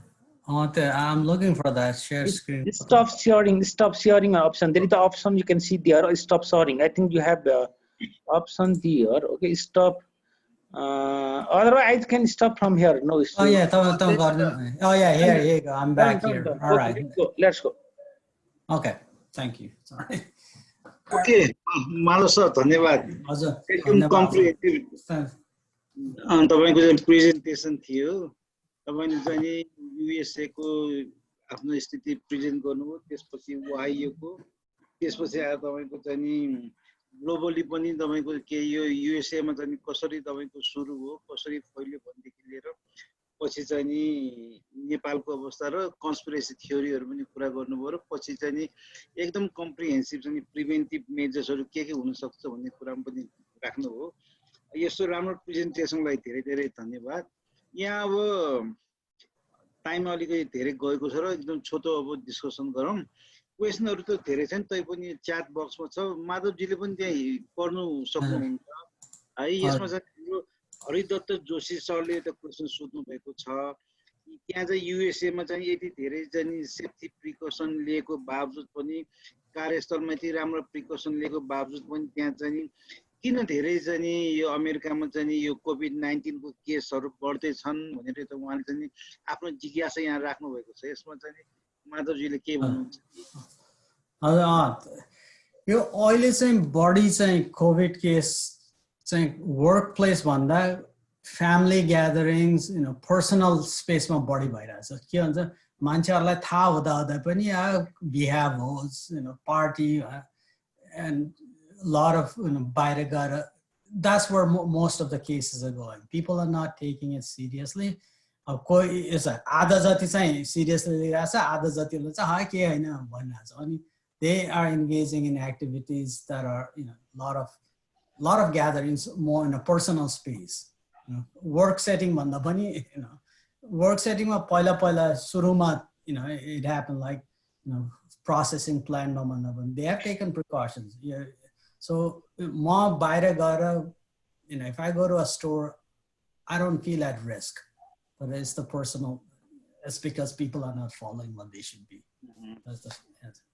Okay, thank you. So भनेपछि usually चाहिँ नि अब त्यो कोभिड-19 को प्रिभेन्सन को मेन तीन सूत्र भनौं न एउटा चाहिँ नि सोशल डिस्टेन्सिङ र फिजिकल डिस्टेन्सिङ चाहिँ नि अब दुईटा फरक कुरा हो फिजिकल डिस्टेन्सिङमा 2 मिटर भन्दा नजिक नजिक नै सकेसम्म नपर्ने हो भने सोशल डिस्टेन्सिङ चाहिँ नि हाम्रो चाहिँ फ्यामिलीहरु साथीहरु पनि अननेसेसरी रूपमा चाहिँ सँग नआउने भन्ने यही दुईटा कुरालाई हामी चाहिँ मेन्टेन गर्न सक्यौं राम्रो हुनेछ यो मेन कुरा चाहिँ अब डेमोक्रेसीको यो त्यो होला म टाइम एकदम छोटो छ त्यसले गर्दा यो एकदम राम्रो म एक्जाम्पल राख्न यहाँ चाहिँ के छ भन्दाखेरि अब राखिहाले छोटो है त एकदम चाहिँ इन्ट्रेस्टिङ छ के छ भन्दाखेरि मैले सोभियत संघमा पढेको सोभियत संघमा के यहाँ अब साथीहरु धेरै यहाँ सायद त्यहाँ पढ्ने साथी पनि होलान् अब यो सोभियत संघमा के छ भन्दाखेरि हाम्रो पालोमा यो उदाको यो के भन्छ भने मिखाइल गोर्बाचोभ र तपाईको रोनाल्ड रेगनको पालोको जोक हुन्थ्यो के अनि त्यहाँ के हुन्थ्यो भन्दाखेरि मिखाइल गोर्बाचोभ र तपाईको रोनाल्ड रेगन दुईजना बिचमा चाहिँ कसको जनसङ्ख्या चाहिँ एकदम जनताहरूले त्यो आफ्नो चाहिँ प्रेसिडेन्टलाई चाहिँ राम्ररी सुन्ने रहेछ भन्ने कुरामा उनीहरुको बाजी राखेछन् है त्यहाँ के भयो भन्दाखेरि रोनाल्ड अब ठिकै छ टेस्ट गरौँ न भनेर गरेछ रोनाल्ड रेगनले के भनेछ भन्दाखेरि न्यूयर्कमा चाहिँ त्यहाँ सबै वाशिंटन डीसीमा तपाईको सबै जनता राखेर रसियाले तपाईको अट्याक गरेछ नि सोभियत संघ यो चाहिँ युएसए मा अट्याक गरेछ न्युक्लियर बम खसालेछ सबैजना भाग्नु एकदम चाहिँ बाहिर बाटोमा कोही नबस्नु भन्दा कसैले सुनेन यो दिस इज योर जब टु प्रोटेक्ट अस यो हामीलाई चाहिँ रक्षा गर्ने काम तिम्रो हो तिमी जेसुकै गर हामी मतलब छैन हामी गर्दैनौ भनेर चाहिँ उनीहरु बाटोमै बसेर हेर्नुस् है अब भनेपछि रसियामा चाहिँ के हो भन्दाखेरि मिखाइल गोर्बाचोभले चाहिँ गएर चाहिँ त्यहाँ चाहिँ रेड स्क्वायरमा गएर काने खुसी गरेछन् एकछिनमा रेड स्क्वायरमा एकजना पनि मानिस छैनन् देखे त्यहाँ अब भनेपछि के हो भन्दाखेरि रेगन वाज क्वाइट सरप्राइज है मैले त्यत्रो तर्साए पनि हाम्रो जनता कोही भागेनन् कोभिड-19 को अवस्था पनि यही हुन सक्छ हेर्नुस् र मिखाइल गोर्बाचोभले के भने मैले केही भनेको छैन यहाँ चाहिँ मस्कोको चाहिँ क्रेमलिन भन्दा चाहिँ 15% बाहिर चाहिँ नि फ्रीमा भोटका र त्यहाँ चाहिँ नि ससेजहरु चाहिँ फ्रीमा चाहिँ डिस्ट्रिब्युसन गराएछ लिन्छ भनेको सबैजना दौडिहालेछ हेर्नुस् कुरा त जस्तो अमेरिका भन्ने मैले सुरु गरेको थिएँ नि अमेरिकामा पनि जस्तो ठाउँ हेरी भइरहेछ अहिले तपाईं न्यूयर्कमा हेर्नु they have one of the lowest rate of infection versus अहिले साउथ डकोटामा चाहिँ एकदम बढिरहेछ so अमेरिका ठुलो देश भयो भने overall you'll see obviously lot case but there's lot of फरक छ के अनि हेर्यो भने एक्ज्याक्टली माधवजी अर्को पोलिटिकल सिचुएसन पनि फरक हुन्छ दुई ठाउँमा ठाउँमा पोलिटिकल सिचुएसन अनुसार त्यहाँ पोलिटिकल इन्फ्लुएन्सले गर्दाखेरि र पोलिटिकल त्यो चाहिँ उनीहरूको चाहिँ के भन्छ फलोवर्सहरूको पनि आफ्नो आफ्नो चाहिँ त्यहाँ चाहिँ धारणा फरक पर्छ त्यो चाहिँ हामीले यसो यहाँबाट पनि हामीले अब्जर्भ गरेको अर्को माधवजीले कहीँ चाहिँ एक्सपेक्टेड डेथ चाहिँ नि 1 बिलियन भनेर भन्नुभएको थियो यहाँ चाहिँ एकजना साथीले चाहिँ I think the expected billion death is not 1 billion भनेर चाहिँ लेखेको छ कि did I say billion? They're 1 million, 1.2 million expected. 1.2 million exactly. मैले पनि त्यही देखेँ million, sorry. 1.2 million भन्नु त्यहाँ है त्यो सायद तपाईको भन्दाखेरि त्यो भएको होला Yeah, sorry. We don't have 1.2 billion people in America. 320 billion. I misspoke. त्यो कहीँ चाहिँ भन्दाखेरि अलि त्यो भएको होला अर्को चाहिँ हर्ड इम्युनिटीको बारेमा चाहिँ एकजना साथीले फेरि यहाँ राख्नु भएको रहेछ हर्ड इम्युनिटीको बारे उहाँको डिफिनेसन पनि ठिकै हो र यो कोभिड-19 को हर्ड इम्युनिटी बारेमा चाहिँ माधवजीले के भन्न चाहनुहुन्छ फेरि एकपल्ट साथीहरुलाई Okay, well, they are herd immunity भने I mean if we have enough people infected then person to person भएको transmission मा कम हुन्छ भने भयो तर त्यो herd immunity कसरी अचिभ गर्ने त 60-70% you know त्यसै त्यो you know औषधि खाएर herd immunity आउने हैन you have to be exposed to the pathogen or you have to have a vaccine vaccine नै छैन भने herd immunity हुनलाई त natural infection हुनु पर्यो natural सित्तैमा दिदैन I mean there's a consequence of natural infection that's Madhavji यहाँ चाहिँ हाम्रो यो ऑडियन्समा चाहिँ सबै चाहिँ यो पब्लिक हेल्थ र मेडिकल ब्याकग्राउन्डको साथीहरु हुनुहुन्छ कति चाहिँ अर्को चाहिँ इन्जिनियरिङ ब्याकग्राउन्ड टेक्निकल ब्याकग्राउन्डको साथी छन् फेरि उहाँले चाहिँ हर्ड इम्युनिटी भनेको नबुझ्न सक्छ म थोरै एकदम साथीहरुलाई चाहिँ बुझ्ने गरी के भन्न चाहन्छु भन्दाखेरि हामीले चाहिँ जब चाहिँ जुन चाहिँ यो टिभीहरु हेर्दाखेरि यो चाहिँ वाइल्ड लाइफको चाहिँ डिस्कभरी देखि लिएर वाइल्ड लाइफको चाहिँ च्यानल हेर्दाखेरि हामी के देख्छौं भन्दाखेरि जनावरहरु चाहिँ जब चाहिँ निर्बल भनौं न अथवा साना साना बच्चा भएका जब तपाईको मेनली चाहिँ यो चाहिँ के भन्छन् भन्दाखेरि राङ्गाहरु भयो जेब्राहरु भयो घोडाहरु भयो अरु कुनै तपाईको किसिमको जनावर तपाईको जंगलमा ट्राभल गर्दाखेरि उनीहरुलाई तपाईको शिकारीहरुले जुन तपाईको शिकार गर्छन् बाघहरुले तपाईको शेरहरुले चितुवाले गर्दाखेरि उनीहरुले युजुअली के गर्छन् भन्दाखेरि जब उनीहरुले तपाईको चाहिँ ती चाहिँ जनावरहरु ट्राभल गर्छ जंगलमा अथवा कुनै ठाउँमा उनीहरु के गर्छन् भन्दाखेरि बलिया जनावरहरु तपाईको वरिपरि बस्छन् भन्दाखेरि बच्चाहरु र चाहिँ निर्बल दुब्ला तपाईको बिरामी जनावर चाहिँ बिचमा राख्छ के जस्तै गरेर के हुन्छ भन्दाखेरि ती बलिया जनावरहरुले चाहिँ तपाईको चाहिँ निर्बल र तपाईको साना बाल बच्चा जनावरहरुलाई चाहिँ सँगै लिएर तपाईको चाहिँ वरिपरि शिकारी अरु जनावरहरुले चाहिँ अट्याक गर्न नसक्ने गरी उनीहरुलाई चाहिँ बचाएर लग्छन् यही कन्सेप्टबाट हामी चाहिँ हर्ड इम्युनिटी भन्छौं हर्ड इम्युनिटी भने के भन्दाखेरि यदि उता पपुलेसनको सर्टेन तपाईको संख्यामा चाहिँ नि बलिया मानिसहरुलाई चाहिँ उनीलाई रोग लाग्यो अथवा उनीलाई चाहिँ भ्याक्सिन हामी चाहिँ नि खोप दियौं भने उनीले एन्टिबडी तयार गर्यो उनीले चाहिँ अरु निर्बल तथा दुब्ला तपाईको चाहिँ अथवा चाहिँ उमेर गएका मानिसहरुलाई चाहिँ बचाउँछ कि भन्ने कन्सेप्ट हो तर चाहिँ हर्ड इम्युनिटीको अहिले चाहिँ रिसर्चहरु हेर्दाखेरि चाहिँ नि त्यति धेरै चाहिँ कोभिड-19 को मा चाहिँ क्लियर इन्फर्मेसन आइसकेको छैन इभन एकपल्ट कोभिड-19 लागेर बिरामी भइसकेको मान्छे फेरि रिइन्फेक्ट भयो भन्ने पनि कुरा चाहिँ ठाउँमा सुन्नेमा आइराखेको छ अब यसमा चाहिँ अब आज बाइ चान्स अब के छ भन्दाखेरि हामीसँग हाम्रो बीचमा चाहिँ नि रिसर्चर मेडिकल रिसर्चर पनि हुनुहुन्छ हाम्रो मेघनाजी हुनुहुन्छ मेघनाजी चाहिँ हाम्रो नेपाल हेल्थ रिसर्च काउन्सिलको चाहिँ रिसर्च युनिटको चाहिँ चिफ पनि हुनुहुन्छ मेघनाजी तपाई हुनुहुन्छ मेघनाथ हिमालजी हजुर हजुर डाक्टर नमस्ते सबैजनालाई मेघनाथ हिमालजी ल हजुर सुन्दैछु डाक्टर पुरा बसिनुभयो धेरै धन्यवाद थ्यांक यू डाक्टर एकदमै इन्ट्रेस्टिङ टक थियो माधव सरको म सुन्न नसक्ने पुरै भएन तर पुरै टाइम निकालेर बसे डाक्टर दुई शब्द के भन्न चाहनुहुन्छ तपाईको यो किन भन्दाखेरि यसमा रिसर्च पनि नेपालले गर्दै हुनुहुन्छ अथवा जे हाम्रो यो आजको प्रेजेन्टेसनको त्यसमा त्यसो कुनै साइन्टिफिक नभए पनि के भन्नु चाहनुहुन्छ भने मैले तपाईलाई 2 मिनेट दिए thank you so much Sunil Kumar Joshi sir वास्तवमा सुनिल सरसँग लगभग 2005 देखि लगातार काम सँगै गरिरहेको छु धेरै चिन्जानको छ हाम्रो श्रीकृष्ण भट्ट सर हुनुहुन्छ प्लस हाम्रो युवराज भट्ट सरदेखि सबैजना म देखिरहेको छु सबैलाई मैले एकपृष्ठ नमस्कार गरे माधव भट्ट सरको एकदमै राम्रो इन्ट्रेस्टिङ प्रेजेन्टेसन थियो। विपिन गौतम सरलाई पनि देखिरहेको छु, देखि सबैजनालाई। र वास्तवमा म 1 घन्टा बस्छु भन्दै थिएँ, तर सुन्दा सुन्दा मलाई पनि थाहा भयो नि 2 घन्टा बितेको। त्यति इन्ट्रेस्टिङ थियो टक। लामो भएको छ होइन, थ्याङ्क यू सो मच, किनभने एकदमै इन्फर्मेटिभ थियो। फर्स्ट आवरमा हजुरले मोर कोभिडकै कुरा गर्नुभयो, सेकेन्डमा अकुपेसन हेल्थको एकदमै त्यो हाम्रो लागि रेलेभेन्ट पनि थियो। र एकदमै रेलेभेन्ट क्वेसनहरू पनि आएकोले पनि मलाई त्यो एन्सर सुन्न पनि मन थियो। सरले धेरैको एन्सर पनि दिइसक्नु भएको छ। अब हाम्रो चाहिँ कस्तो छ भने इपिडेमोलोजी हेरौँ भने अरू कन्ट्रीको भन्दा एकदमै बिल्कुलै फरक छ। किनभने हाम्रो फर्स्ट केस चाहिँ 23 जनवरीमा आइसके पछाडि लगभग 2 महिना पछाडि हाम्रो सेकेन्ड केस आयो। र त्यही अनुसार वास्तवमा हामीले एक किसिमको तयारी गर्ने पनि हामीलाई प्रकृतिले नै भन्नु पर्यो समय दिएको हो। जसले गर्दा आज हामी सुरुमा एउटा पनि हाम्रो ल्याब थिएन भनौँ, नेपालमा हुँदैन थियो, तर एउटा ल्याबलाई विस्तार गरेर आज हामी 47 वटा ल्याबहरू आरटिपिसिआरको लागि बनाउन सफल भएका छौँ। त्यसले गर्दाखेरि हाम्रो डायग्नोस्टिक क्यापासिटीलाई बढायो। र हाम्रो एक किसिमले भन्दाखेरि 2 खालको ट्रेन अहिले देखिरहेछ। फर्स्ट ट्रेन भनेको चाहिँ हाम्रो जुन इमाइग्रेन्टहरू हुनुहुन्थ्यो फरेन कन्ट्रीबाट फर्किनु हुने, त्यो आएर एक किसिमको पिक भएर हाम्रो साउनको पहिलो हप्ता चाहिँ तपाईँको डाउन भएको देखिन्छ। तर त्यस पछाडि भनेको चाहिँ जब हाम्रो लकडाउनहरूलाई हामी चाहिँ विथड्र गऱ्यौँ, त्यसपछि वात्तै केसहरू चाहिँ स्पेसली काठमाडौँ भेलीमा हाम्रो बढिरहेछ र अहिले पनि यो बढ्ने क्रम जारी छ। त्यो गर्दाखेरि के हो त भन्दा हाम्रो जुन सुरुको फर्किने पपुलेसनहरू चाहिँ अधिकांश चाहिँ हाम्रो छिमेकी मुलुक भारतबाट फर्किने युवा पपुलेसन भएकोले, जो एक किसिमले भन्दा अकुपेसनकै लागि बाहिर जानुभएको पपुलेसन हुन्थ्यो र यङ्गर एजकोले भएकोले हाम्रो मृत्युदर एकदमै कम भयो होइन। त्यो भएर हाम्रो साउन्डसम्म मृत्यु भनेको एकदमै कम छ। तर जुन त्यो मान्छेहरू फर्किसकेपछि अहिले कम्युनिटीमा एक किसिमको ट्रान्समिसन भइसक्यो। त्यस पछाडि चाहिँ वास्तवमा अहिले हाम्रो जो कोमोर्बिड कन्डिसन भएको मान्छेहरू प्लस इल्डरली पपुलेसनमा हाम्रो चाहिँ बढ्न थालेको छ।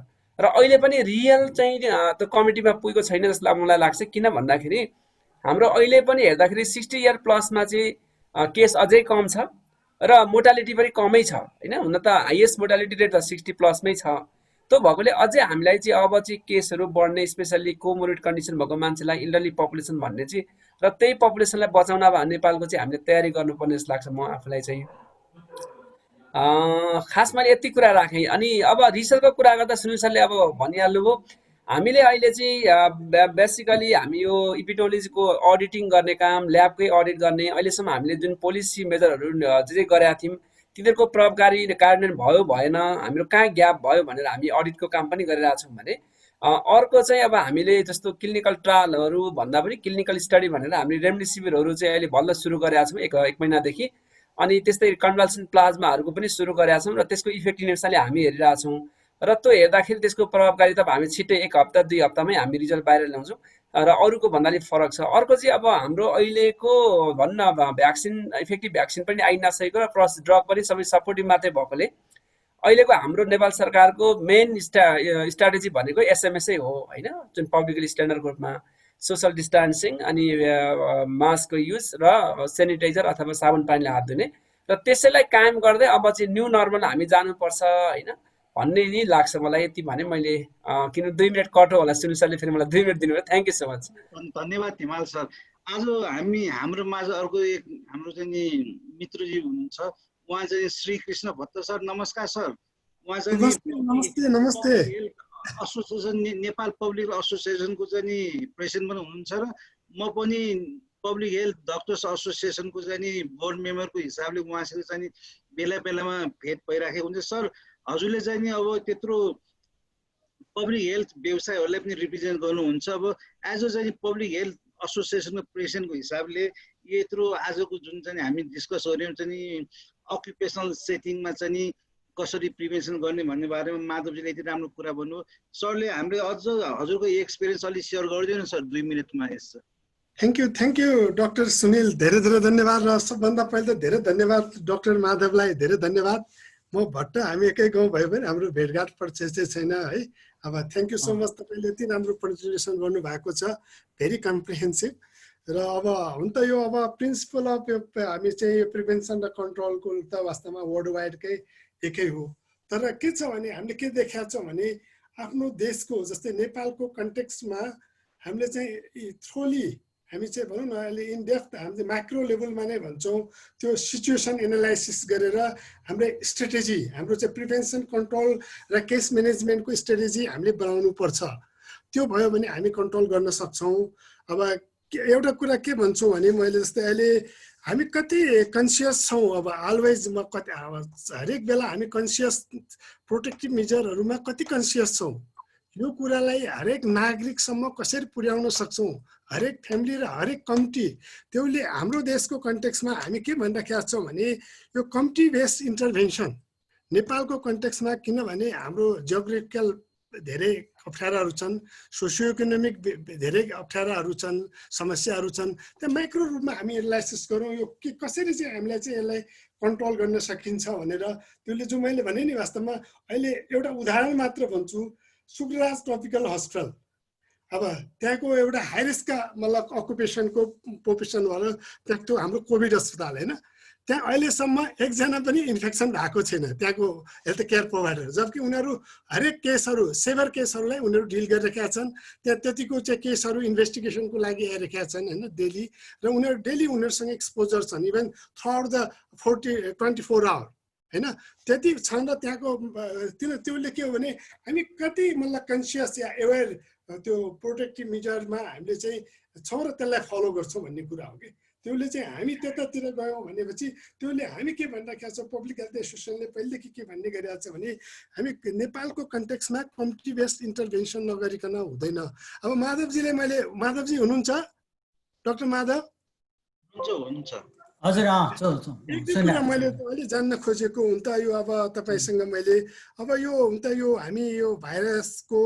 जो क्यारेक्टरिस्टिक छ यो हामी के देखिराखेका छौँ भने यो वर्ल्ड वाइड यो चाहिँ यति एकदम हट क्लाइमेटमा पनि थ्रु आउट द इयर भनौँ न अब अनि कोल्ड क्लाइमेटमा पनि थ्रु आउट द इयर होइन त्यसले यसको भ्याक्सिनको लागि पनि हामी अरू अरू अरू जो भाइरसहरूको क्यारेक्टरिस्टिक र यसकोमा चाहिँ एकदम क्वाइट डिफरेन्ट धेरै कुराहरू फरक देखिया छ यसको भोलिको जो इफिकेसी अफ द भ्याक्सिन छ इफिकेसी अफ द भ्याक्सिन अब हामी चाहिँ कस्तो होला र दोस्रो कुरा यसको जो म्युटेसनको कुराहरू छ होइन म्युटेसन अर्को चाहिँ इम्युनिटीको कति लङभिटी यसको इम्युनिटी हामी यसले लाइफ लङ इम्युनिटी दिने हो या अब हामीले बुस्टर डोज दिने हो या हरेक वर्ष दिनुपर्ने हो त्यो होइन ती सबै कुराहरू छन् र त्यसमा पनि म्युटेसनको कुराहरू एउटा चाहिँ यो भाइरसको म्युटेसनको कुराहरू र अर्को जो अहिले डाक्टर सुनिलले पनि कुरा राख्नु भएको थियो रिइन्फेक्सनको कुराहरू पनि र त्यो कुराहरूको कारणले अब हामी चाहिँ यो 3-4वटा पोइन्टमा तपाईँसँग मैले अहिले चाहिँ के जान्न खोजेको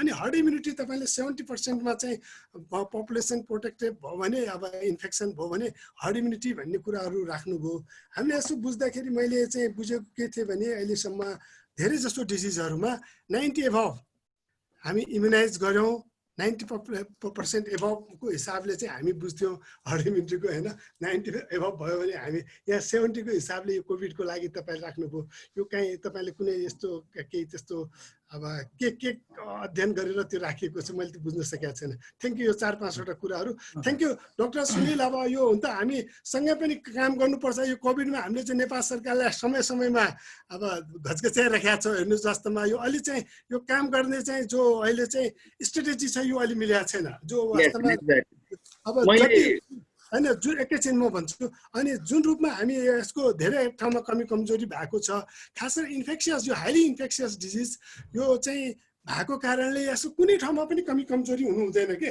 ओभरअल हामी चाहिँ सँगसँगै सबै ठाउँमा चाहिँ हामीले चाहिँ त्यो किसिमले लिएर जानुपर्ने हुन्छ हाम्रो 753 पालिकाहरू अहिले स्थानीय निकायहरू छ 7 अब प्रदेश सरकार पनि छ केन्द्र सरकार फेरि कामको डुप्लिकेट काम कसले के गर्ने भने क्लियर त्यहाँ छैन कि जस्तै स्थानीय तहले के गर्ने हामी त पहिलेदेखि के भनिरहेको छौँ भने स्थानीय तहलाई इम्पावर गरौँ स्थानीय क्यापासिटी बढाएर उनीहरूलाई नै जिम्मेवारी ओनरसिप दिनुपर्छ र उनीहरूबाटै यो चाहिँ उनीहरूलाई हामी चाहिँ लजिस्टिक सपोर्ट होस् या फाइनेन्सियल सपोर्ट होस् ह्युमन रिसोर्सको होस् टेक्निकल सपोर्ट यो चाहिँ केन्द्र र प्रदेशले चाहिँ दिनु पर्यो कि यो किसिमले गऱ्यो भने हामी चाहिँ जान सक्छौँ हाम्रो के भयो भने सब माथिबाट अहिले पनि अब सेन्ट्रल डोमन यो भएको कारणले अलिअलि यो चाहिँ हामी अहिले तर भोलि यस्तै किसिमले गऱ्यो भने नेपाल हामी चाहिँ धेरै नराम्रो अवस्थामा जान सक्छौँ अलि राम्रोसँग स्ट्रेटेजी हामीले बनायौँ लोकल कन्टेक्समा हामीले स्ट्रेटेजी बनाउन सक्यौँ त्यो प्रिभेन्सन कन्ट्रोल कन्ट्रोल गर्नेको त्यहाँको कम्युनिटी बेस्ड इन्टरभेन्सन जो हामी भन्दैछौँ त्यहीको मान्छेले जबसम्म बुझ्दैनन् उनीहरूले आफैले त्यो प्रिभेन्सन र कन्ट्रोलमा उनीहरूले जिम्मेवारी लिँदैनन् भनेपछि यो हाम्रो जस्तो सरको कुरा एकदम ठिक हो र हजुरको एक्जाम्पल के र सबैले एकदम चाहिँ नि मनन गरेको कुरा चाहिँ नि शुक्रराज ट्रोपिकल हस्पिटलमा साँच्चै कुनै पनि व्यक्तिलाई चाहिँ त्यहाँ इन्फेक्सन भएन र सबैले चाहिँ सेफ भएर काम गरे। त्यसमा मुख्य कुरा त मलाई के लाग्छ भन्दाखेरि त्यहाँ मेनली चाहिँ नि नन कोभिड केसहरू कुनै पनि जान्दैन, खालि कोभिड पेसेन्ट जान्छन् र उनीहरूलाई म्यानेज गर्ने सजिलो छ। र अहिले अस्ति भर्खर पनि तपाईँ केही दिन अगाडि स्वास्थ्य मन्त्रालयले सबै हस्पिटलहरूसँग डिस्कस गर्दाखेरि हामीले कुरा राखेको के छ भन्दाखेरि जुन किसिमले चाहिँ स्वास्थ्य मन्त्रालयले प्रत्येक हस्पिटलमा 20% देखि तपाईँको मेडिकल कलेजमा 30% चाहिँ कोभिड बेड राख्नुपर्छ भन्छ। त्यसबाट पनि के हुन्छ भन्दाखेरि नन कोभिड र कोभिड पेसेन्टसँगै राख्दाखेरि म्यानेजमेन्ट गर्ने स्वास्थ्य कर्मीलाई पनि गाह्रो हुन्छ, बिरामीहरू आफैले पनि रोग लाग्न सक्ने धेरै सम्भावना हुन्छ भन्ने कुरा डिस्कस भइदिएर अब हामी चाहिँ नि पब्लिक हेल्थ एसोसिएसन भयो, पब्लिक हेल्थ डक्टर्स एसोसिएसन, हामी सबै मिलेर चाहिँ नि नेपाल सरकारसँग बसेर अलिकति जोडतोडका साथै यो कुरा चाहिँ राख्नै पर्ने भएको सर। कसरी चाहिँ नि कोअर्डिनेसन गर्ने, सेन्ट्रल लेभल र लोकल लेभलमा त बिल्कुल कोअर्डिनेसनै छैन र जुन किसिमको चाहिँ नि एसएमएसको कुरा छ, जुन किसिमको लोकल लेभलसम्म पुग्नु पर्ने हो मेनली चाहिँ तराई डिस्ट्रिक्टमा त्यो चाहिँ बिल्कुलै चाहिँ ल्याकिङ छ। त्यो कुरा एकदम देखेको हो कि सर, त्यो हामी फेरि पछि गराउनु छ। Thank you sir. माधवजी केही त्यसमा भन्न चाहनुहुन्छ उहाँको एन्सरमा? हजुर, 3-4वटा क्वेसन चाहिँ पहिला हर्ड इम्युनिटीदेखि सुरु गर्नु हो। मैले 70% कसरी ल्याऊ भनेर। हर्ड इम्युनिटी रोगमा फरक हुन्छ, कति पर्सेन्ट चाहिन्छ। 90% probably comes from measles, दादुरा। Measles is highly infectious, so basic reproduction number in a totally susceptible एकजनाले 15 जनालाई on average सराउन सक्छ। So the herd immunity formula 1 minus 1 over R naught. So if you take that 1 minus 1 over 15 is 0.7. So measles को लागि चाहिँ 93% चाहिन्छ हैन herd immunity. COVID को चाहिँ basic reproduction number चाहिँ about 3 to 2 देखि 3 सम्म एकजनाले 2 देखि on average 3 जनालाई सराउँछ भनेपछि 1 over 3 is 0.33, 1 minus 0.33 is 66, 70%. That's where the number 70% for COVID comes from. Reinfection, there are a couple of cases that may see COVID reinfection. As of right now, the science is still working on that. If that's so, we don't know. A majority of evidences suggest it may not, but they have been 2 or 3 cases that they may have had reinfection with a probably different strain of COVID, so of the virus, so they may be potential for reinfection, but we don't know. On a mutation, there's some mutation, but it's fairly stable, compared to some other viruses, not as mutating as fast. But if it did mutate as fast as some others, obviously that's going to have impact on vaccine efficacy. And long-term vaccine efficacy, we don't know. Vaccine so if that will depend on what kind of vaccine comes, and that's still unknown. So, and seasonality, it seems to be that there was a big hope, similar to flu. In America, some people were hoping that. We're going to be fine, but it doesn't seem to. It seems to be transmitting all year round. While South America, winter it's really high. North America, summer it's really high, and India, it's hot and humid right there. It's going high, so it's a new virus. There are a lot of things we don't know. And that's probably there. They're not telling you. They're not being honest. Exactly. Thank you, Madhav sir. यहाँ यो त हाम्रो टङ्कजीले यो त प्रश्न सोध्ने भनेर भन्ने टङ्क sir ल तपाईको यहाँ मैले देखेँ टङ्क भत्तराईजी। डाक्टर साहब मलाई पनि एउटा प्रश्न छ। के अरे डाक्टर साहब मैले के सोधिराख्न खोजेको भने नि यहाँ मेडिकल सेक्टरको सरहरू पनि हुनुहुन्छ है सर। यहाँ मैले भनेको जस्तो कोभिडलाई त्यो अमेरिकामा अकुपेसनल डिजिज भनेर चाहिँ विश्वका विभिन्न कन्ट्रिजहरूले डिसाइड गर्यो होइन। अमेरिकामा यसलाई ओकुपेसनल डिजिज मान्यो मानेर नेपालको अवस्था के छ, कसरी कम्पेयर गर्ने होला भन्ने किसिमले मात्रै क्वेसन गर्न खोजेको, अरू केही होइन सर। प्लिज यसलाई इलाबोरेट गरिदिनु होला, बुझिएन भने प्लिज डाक्टर साहब। अमेरिकामा कसले चाहिँ who's gonna it's not अमेरिकामा कोभिड डेजिग्नेसन गर्यो नगर्यो भने maybe at a federal level they may occupational health safety administration may want to classify, not sure कसले गर्छ भनेर। Obviously occupation, definitely there's a high occupational risk, so it has to be, it should be. So designation कसले गर्ने भने मलाई थाहा भएन, so it's something I really don't know. But it should be, in my personal opinion, because people who, whether you're a frontline worker or healthcare worker or some other essential worker, you have a high risk because you expose more. So if you get that disease in the context of occupation, then it's an occupational risk. Then there's a lot of politics behind it. If the federal government designated it as an occupational risk, then the employers have to, are liable, and there's a whole. So, whether the politicians want to do that or not depends on who funds them, who backs them, right? So that would be my answer to the, whether it's legally designated or not would be different than more of a scientific perspective. मेरो एउटा question छ माधव सरलाई पनि र हाम्रो यहाँ उपस्थित यो क्षेत्रमा medical साइन्समा काम गर्ने सरहरूलाई पनि। जनरली यो जिज्ञासा हो मेरो। एउटा जिज्ञासा के हो भन्दाखेरि, पहिले जिज्ञासा के हो भन्दाखेरि चाहिँ यो कोभिड-19 को अहिले जति पनि कुराहरू आइरहेछ, पहिला चाहिँ यो हामी जब कोभिड-19 लाएर मान्छे मरिसकेपछि चाहिँ त्यो डेड बडीलाई छुनु हुँदैन भन्छ हैन। अनि अर्कोतिर के भनिरहेको हुन्छ भन्दाखेरि चाहिँ कोभिड-19 जुन अहिले जुन कोरोना भाइरस कुरा छ त्यो चाहिँ श्वास प्रश्वासले सर्ने हो भने मान्छे मरिसकेपछि त्यसले कसरी मान्छेलाई चाहिँ इन्फेक्ट गर्छ भन्ने एउटा क्वेसन। अनि दोस्रो भने चाहिँ कोभिड-19 जस्ता अब कोभिड-19 भनेर कुरा गरियो हैन, एउटा कोरोना भाइरसको कुरा गरेर भाइरसलाई चाहिँ एउटा प्रिन्सिपल बुझ्न खोजेँ मैले। भाइरस चाहिँ कति डिग्री सेन्टिग्रेडमा चाहिँ मतलब चाहिँ के भन्छ भने मर्छ, एउटा कुरा दोस्रो यो कुरा हैन। अनि नेपालको केसमा हेर्दाखेरि चाहिँ आज 6 महिना 7 महिना भइसक्यो, जम्मा जम्मी 300 मान्छे मरेका छन्। जम्मा जम्मी भन्नाले चाहिँ एभरेजमा मन्थली चाहिँ 2 जना, एक दिनमा 2 जना। अनि जति पनि मान्छे मरेका छन् त्यो चाहिँ या त कोरोना भाइरस भनेको छ +1 +2 3 डिजिज लागेको छ। यसलाई हामीले कतिको चाहिँ लिने हो? अघि डाक्टर साहबले भनेको छ, मैले पुरा लिन पाइनँ, म बाहिर थिएँ, भर्खर सुन्दैछु, मेरो जिज्ञासा पनि थियो। र यो कोरोना भाइरसले चाहिँ कस्तो भने रुगाखोकी जस्तै चाहिँ एउटा व्यक्तिले 2 to 3 मान्छे।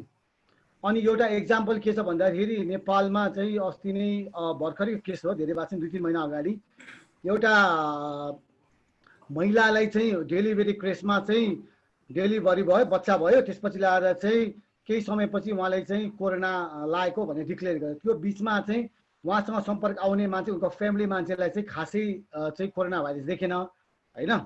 त्यो कतिको कुरा हो भन्ने कुरा हो सर।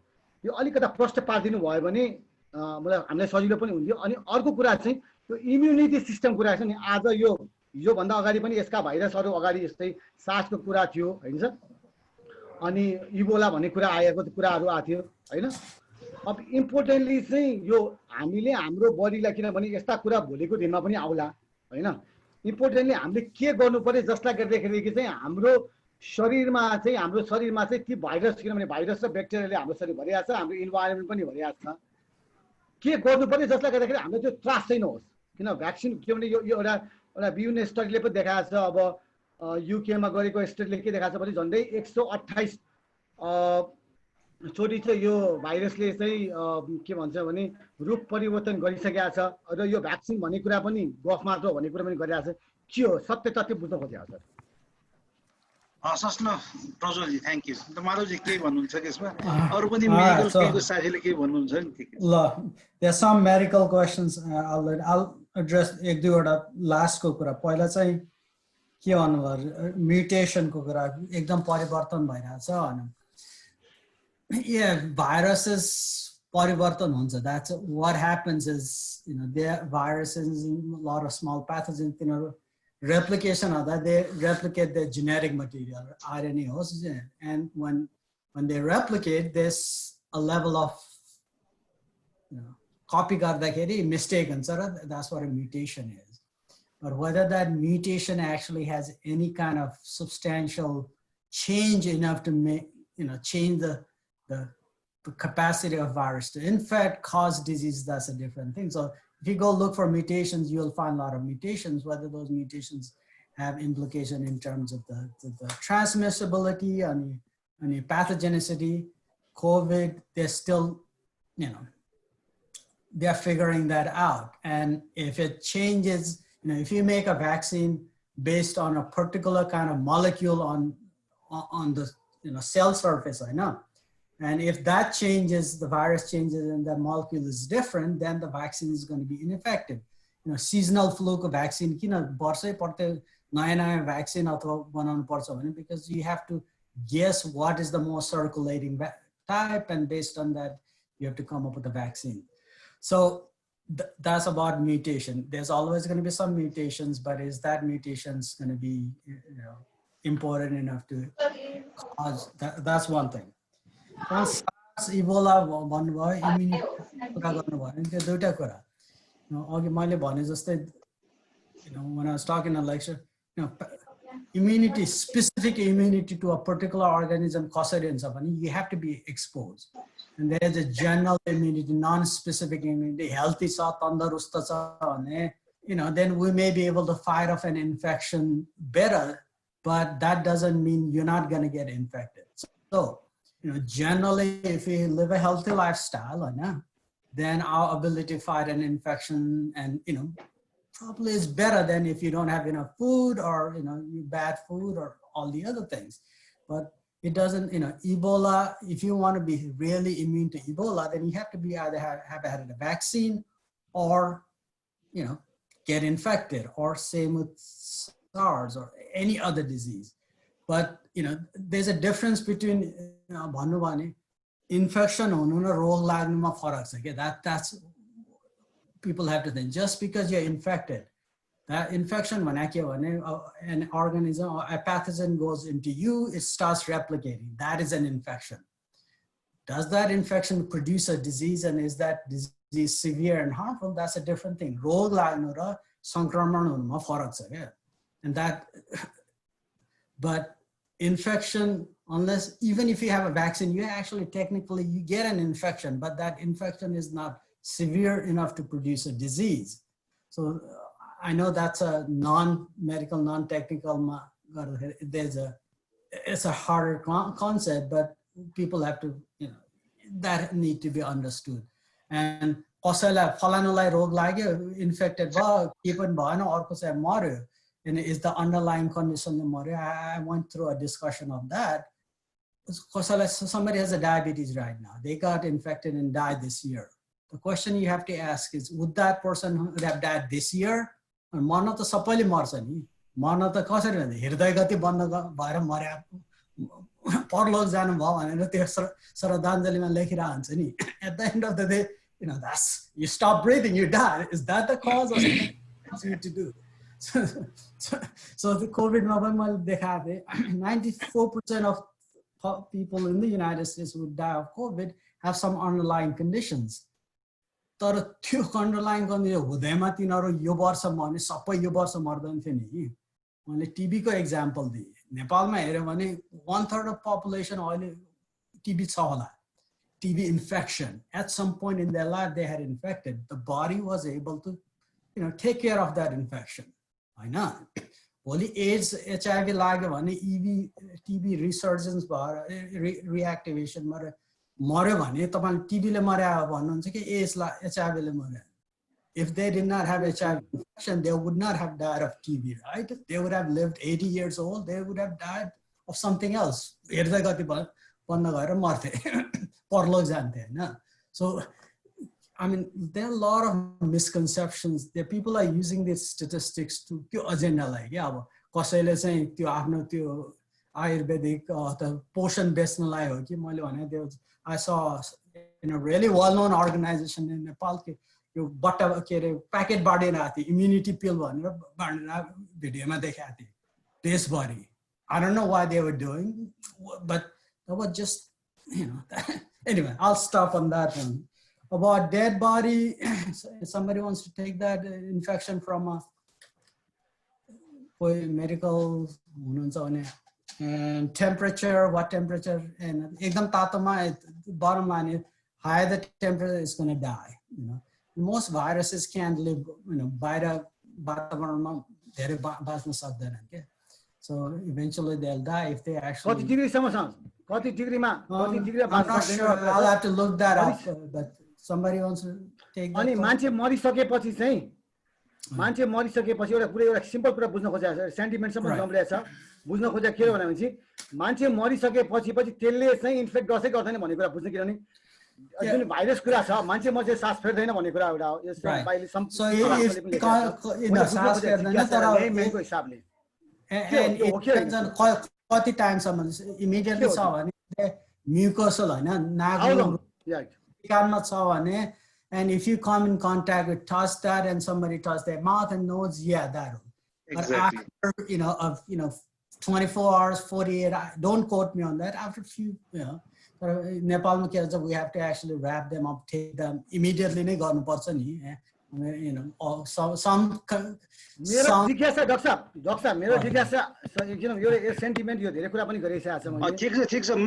प्रज्वलजी म तपाईको जवाफ म तपाईको चाहिँ नि केही भन्छु है सठिक जवाब के चाहियो भने चाहिँ एकदम के छ भन्दाखेरि मान्छेको मृत्यु भइसकेपछि मान्छेले श्वास फेर्दैन खोक्दैन त्यसले गर्दाखेरि खोकाएर तपाईको चाहिँ नि श्वास फेर्दाखेरि हाछ्यु गर्दै तपाईको त्यहाँ कुरा नहुने हुनाले त्यहाँ सर्ने हुँदैन तर उ बाँच्दाखेरि जब उसले तपाईको चाहिँ नि खोकेर उसको नाकबाट तपाईको चाहिँ नि कुनै सेक्रेसन आएर त्यहाँ वरिपरि बसेको छ र कुनै व्यक्तिले त्यो छुन्छ भने त्यहाँ मात्र लाग्न सक्छ हेर्नुस् हैन कति समयसम्म यो के एभिडेन्स समयसम्म भन्ने त के छ भन्दाखेरि कुनै पनि व्यक्तिलाई तपाईको चाहिँ नि मृत्यु भइसकेपछि यदि कोभिड-19 बाट तपाईको मृत्यु भएको हो भने अब हेल्थ केयर वर्कर्सहरुले एकदम चाहिँ नि आफ्नो चाहिँ प्रोटेक्सन गरेर उनीहरुको गर्छ मेरो कुरा जम्मा जिज्ञासा मात्रै सके मेरो जिज्ञासा के भने एउटा सर्वसाधारण भएको हुनाले सेन्टिमेन्ट जलेको हुनाले चाहिँ बुझ्न खोजेको सिम्पल कुरा प्रिन्सिपल कुरा गर्न खोजे भने चाहिँ एउटा कुरा के भनेको छ भन्दाखेरि चाहिँ कोभिड-19 भनेको चाहिँ श्वास प्रश्वासबाट सर्ने भन्ने कुरा गरेको छ हैन हजुर हजुर भाइरस कुरा के गरेछ भने यति सानो हुन्छ कि यति मसिनो हुन्छ कि जसलाई आँखाले पनि देख्न सकिदैन र अरु कुरा के भन्छ भने अब जुन कुरा भनिया चाहिँ म एउटा लेमा र साइन्सको विद्यार्थी भएको हुनाले क्वेशन गरे मात्र मैले जिज्ञासा मात्र गरे हो त्यो बुझ्न किनभने जरुरी पनि छ हामीलाई हैन अनि श्वास प्रश्वास मात्र just want to clarify because श्वास प्रश्वास is the droplet हैन हाच्छी गर्दाखेरि is not the air it's actually the त्यो सिकानको छ नि सानो सानो droplet त्यसमा डाक्टर साहबले अनि त्यो चाहिँ जसरी मैले हाच्छी गरे टेबलमा पर्यो हैन म जस्तो ठीक छ मान्छे मरिसकेपछि कुरा गर्दैछु मैले मान्छे मरिसकेपछि उले हाच्छी पनि गर्दैन के पनि गर्दैन त्यो कुरा मैले बुझ्न खोजे मात्र मैले उहाँले भन्नुभयो नि त्यो सिक्रेसनमा you know about 24-48 hours it may survive and त्यसपछि probably again I'll have to तपाईलाई exact time send me an email I can give you that I can त्यो सम्बन्धी कुनै अनुसन्धान भएको छैन भने बुझ्न खोजे मात्र रक्षा मैले दोस्रो कुरा चाहिँ त्यो सम्बन्धी के अनुसन्धान भएको छ एउटा WHO ले भनेको छ त्यो जुन गाइडलाइन दिएको छ एउटा सेन्टिमेन्टको कुरासँग जोडिएको छ हैन अब धेरै डाक्टरहरुको एउटा चाहिँ आफ्नै तर्क छ वास्तवमा मान्छे मरिसकेपछि त्यो के पनि हुँदैन भन्ने कुरा पनि गरिएको छ त्यो खास म चाहिँ एउटा लेमनको हिसाबले कुरा गर्दैछु बुझ्न खोजे हो हैन डाक्टरको जुन कुरा आयो त्यो ठीक छ एउटा कुरा त्यो भयो दोस्रो कुरा भने चाहिँ आज यो कोभिड-19 आउँछ भोलि अर्को आउन सक्ला त्यसको बचावको रूपमा हामीले हाम्रो बडीलाई स्टिल गर्नको लागि जस्तो एउटा भूकम्प प्रतिरोधक बनाउनको लागि चाहिँ 12 हेक्टरको बनाउनलाई जसरी चाहिँ स्ट्रक्चर बनाएपछि त्यसपछि के पनि हुँदैन भने चाहिँ हामीले के गर्दाखेरि चाहिँ भोलि जस्तो सुकै भाइरस आउँदा पनि हामीलाई के पनि नहोस् भन्ने कुरा चाहिँ एउटा हजुरले भनिदिनु भयो त्यो पनि मेसेज जाओस् भन्ने कुरा हो दुईटा कुरा त्यति हो Generally speaking, healthier lifestyle, like त्यो कुरा के गर्नु पर्यो इम्युन सिस्टम बनाउनलाई के गर्नु पर्यो जस्ट टु थिंग्स सिम्पल कुरा मैले भने दुई किसिमको इम्युन सिस्टम छ कि एउटा चाहिँ नन स्पेसिफिक इम्युनिटी भन्छ हैन त्यो चाहिँ तन्दुरुस्ती भयो भने यो body has the ability to fight off infection राम्रो खाना तन्दुरुस्त खाना के गर्नु पर्यो डाक्टर साहब के गर्नु पर्यो 1 2 3 भनिदिनु पर्यो धेरै भात नखानु धेरै भात नखानु दाल खानु त्यो भात ठिक छ हिँड्नु फिजिकल एक्टिभिटी गर्नु त्यो काठमाडौँको हावा सफा गर्नु तपाईलाई तीनटा चिज चाहियो भने त्यही हो धेरै भात नखानु त्यो भातको ढिस्का तरकारी गर्नु अनि यसो त्यो हिँड्न पनि त्यो 10 मिनेटको बाटोमा पनि जाने हिँडेर जानु अनि त्यसपछि those are the two most important चुरोट रक्सी नखानु ओके भनेपछि त्यो मेसेज हामीले हाम्रो नेपालीहरुलाई दिदा भइरहेको हुन्छ डाक्टर साहब त्यो मेसेज हामीले नेपालीहरुलाई दिदा त्यो चाहिँ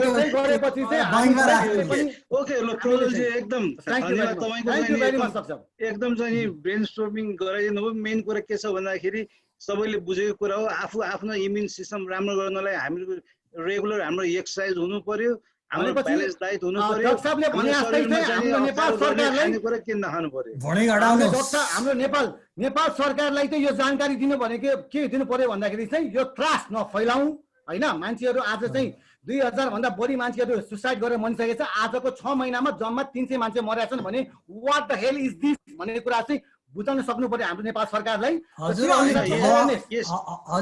ढिलाउनु भयो क्या त्यहाँ मैले आधा घण्टा त त्यही त्रास म त्यही भन्थे प्रोजेक्ट ठीक छ यसो प्रोजेक्टको डिस्कसन अब नलम्बियो तपाई ढिला आउनु हो अगाडि आएको भए तपाईले धेरै बुझ्नुहुन्थ्यो किन भन्दाखेरि यो बारेमा उहाँले आधी घण्टा नै बोल्नुभयो यो ट्रस्टलाई कसरी घटाउने भन्ने बारेमा त्यसैले गर्दा यसको चाहिँ अनलाइन तपाईको प्रेजेन्टेसन हुन्थ्यो त्यो सुरु होला हाम्रो माधव सरले चाहिँ एकदम मजाले राम्ररी भन्नुभएको छ मेन कुरा के छ भन्दाखेरि अहिलेसम्म नेपालमा चाहिँ 300 मात्रै मान्छे म चाहिँ के भन्छु भन्दाखेरि कोभिड-19 भनेको के पनि होइन यो हावा मात्र के पनि हुन्न भनेर जुन चाहिँ अमेरिकादेखि युरोपसम्म र नेपालमा पनि अलि हावा फैलिएको छ म सबै साथीलाई के भन्छु भन्दाखेरि अमेरिका र युरोपमा यस्तो देश हो उनीहरूले तपाईको जति तपाईको हावा मास्क नलाइकन हिँडे पनि तपाईको एकदम जमगत गरेर तपाईको चाहिँ हजारौं मान्छेलाई तपाईको चाहिँ सिभियर बिरामी भएर तपाईको चाहिँ भेन्टिलेटर चाहियो भने पनि उनीहरू देशले तपाईको जनताको तपाईको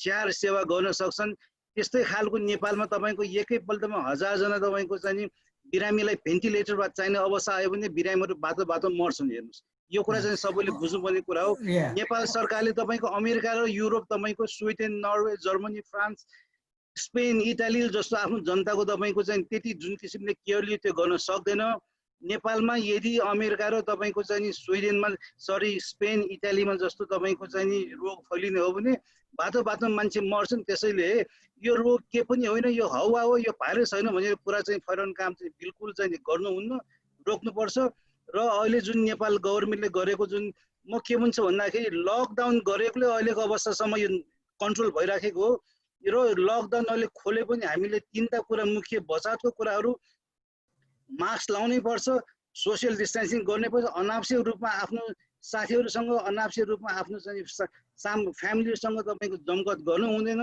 तपाईको सेनिटाइजेसन गर्नुपर्छ यो तपाईको चाहिँ एकदम चाहिँ दूरी सेनिटाइजेसन तपाईको चाहिँ गर्नुभयो मास्क लाउनुभयो भने एकदम राम्रो हुन्छ होइन भने अझै पनि यो चाहिँ तरेको छैन हेर्नुस् अहिले नेपालको जस्तो देशमा तपाईको अहिले हामीले चाहिँ सधैँ लकडाउन गरेर बस्यो भने जनता भोकभोकै मर्ने हुनाले कसरी तपाईको हामी एउटा चाहिँ बसेर काम गर्न सकिन्छ भन्ने कुरा चाहिँ हामी सबै मिलेर जानुपर्छ अघि माधवजीले यति राम्रो एउटा स्लाइड देखाउनु भएको थियो जुन चाहिँ त्यो चाहिँ यो के पनि होइन भन्ने एउटा ग्रुपको र तपाईको अर्को चाहिँ एकदम द ट्रस्टमा तपाईको चाहिँ बाँचेका व्यक्तिहरूको बिचमा जुन ब्यालेन्स हुनुपर्छ भन्ने एउटा चाहिँ ब्यालेन्सको देखाउनु भएको थियो त्यो चाहिँ एकदम राम्रो हो हामीले चाहिँ त्यो ब्यालेन्सलाई चाहिँ एकदम चाहिँ मिलाएर चाहिँ बस्यो भने चाहिँ कोरोनाबाट चाहिँ बाँच्न सकिन्छ त्यो कुरा हो एकदम राम्रो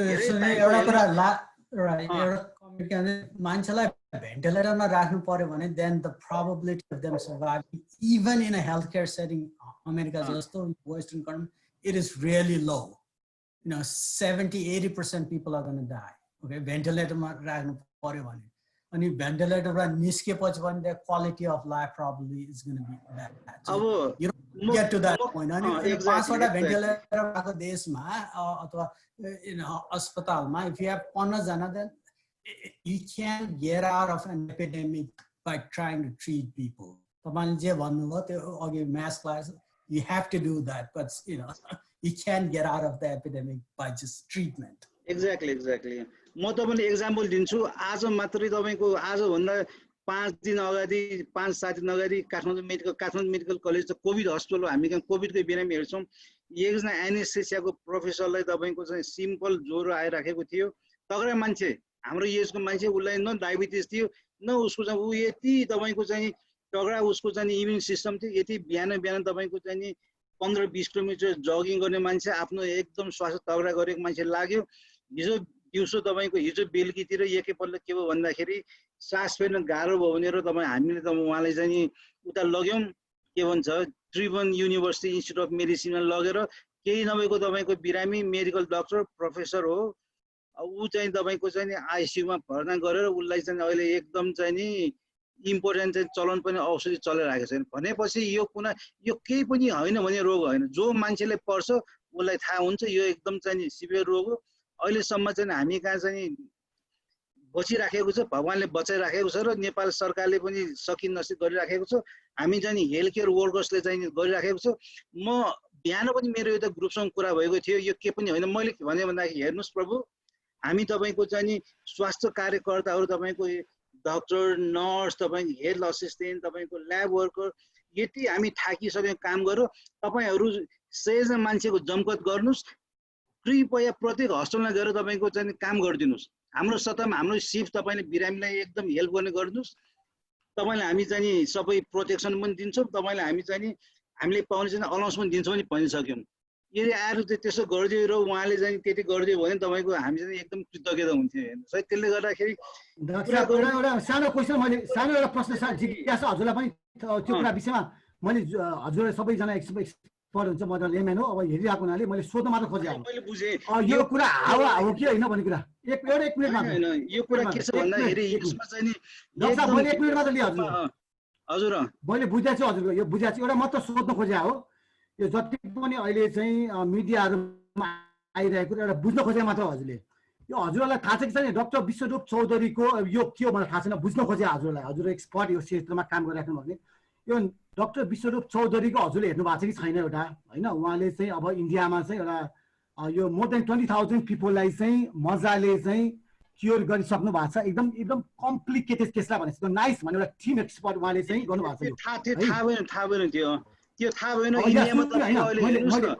अहिले मैले बुझ्न खोजे मेरो कुरा सुन्नुस् है इन्डियामा चाहिँ अहिले वर्ल्डको सेकेन्ड ठाउँमा आउन लागेको छ यदि त्यस्तो खालको राम्रो हुन्छ हो भने त इन्डियन गभर्नमेन्टले Indian Council for Medical Research हैन त्यो भिन्न कुरा हैन सर मेरो कुरा मात्र बुझ्दिनु हैन डिस्कसन कुरा मात्र जान्दा राम्रो होला हामीलाई थाहा भएन हामीलाई I mean if you send me यसो गरौँ न sir get it and I'll respond to you privately time धेरै गइसक्यो यसो गरौँ न डाक्टर साहब सुनिल डाक्टर साहब यसो गरौँ अब यो धेरै रेकर्डेड भर्सन पनि अपडेट हुँदैन है जिज्ञासा छ भने हाम्रो नेक्स्ट सेसनमा गरेर don't take it otherwise doctor साहब अघिदेखि एकजना साथीले क्वेसन गर्न खोज्नु भएको छ है एकजना राजेन्द्र समथिङ सरले राजेन्द्र कोइराला सरले एकताल उहाँलाई एक अपर्च्युनिटी दिउँ त्यसबाट एकदमै सर्ट एन्ड स्विटमा त्यस क्लोज गरौँ के session Rajendra Prasad Koirala sir question गर्नुस् त्यसपछि हामी यो यसलाई र्याप अप गरौँ okay thank you so much okay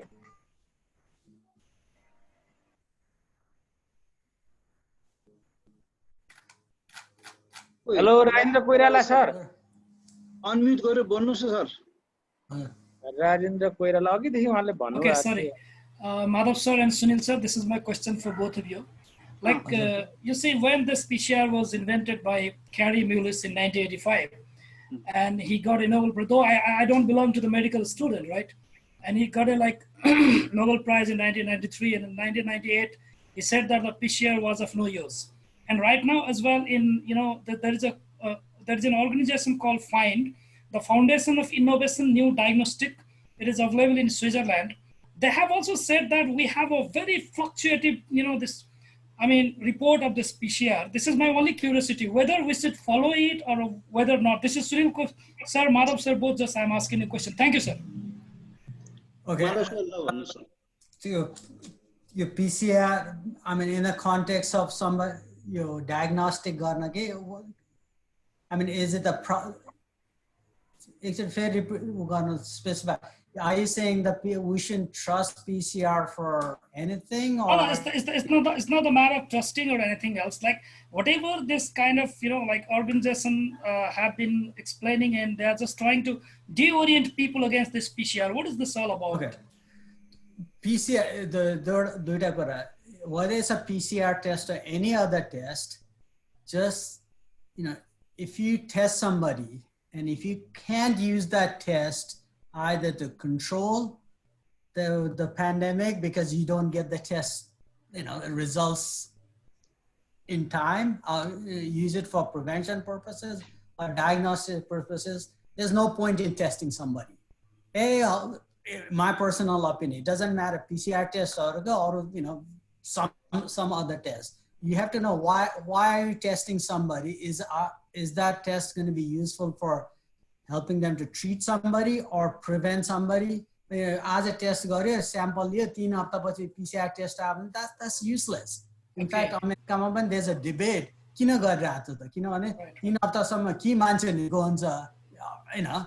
Or they're going to be sick. So it doesn't matter if they're sick, your treatment is not going to be any different, whether maybe they will treat with remdesivir, but a clinician can make that judgment. He's having a problem with SARS process based on clinical symptoms, they'll treat. So, I have thought about this, in the beginning of the pandemic, WHO test, test. I think they forgot, or people forgot to, did not listen to the next part. Why do you need to test? What is the utility of a test? Right.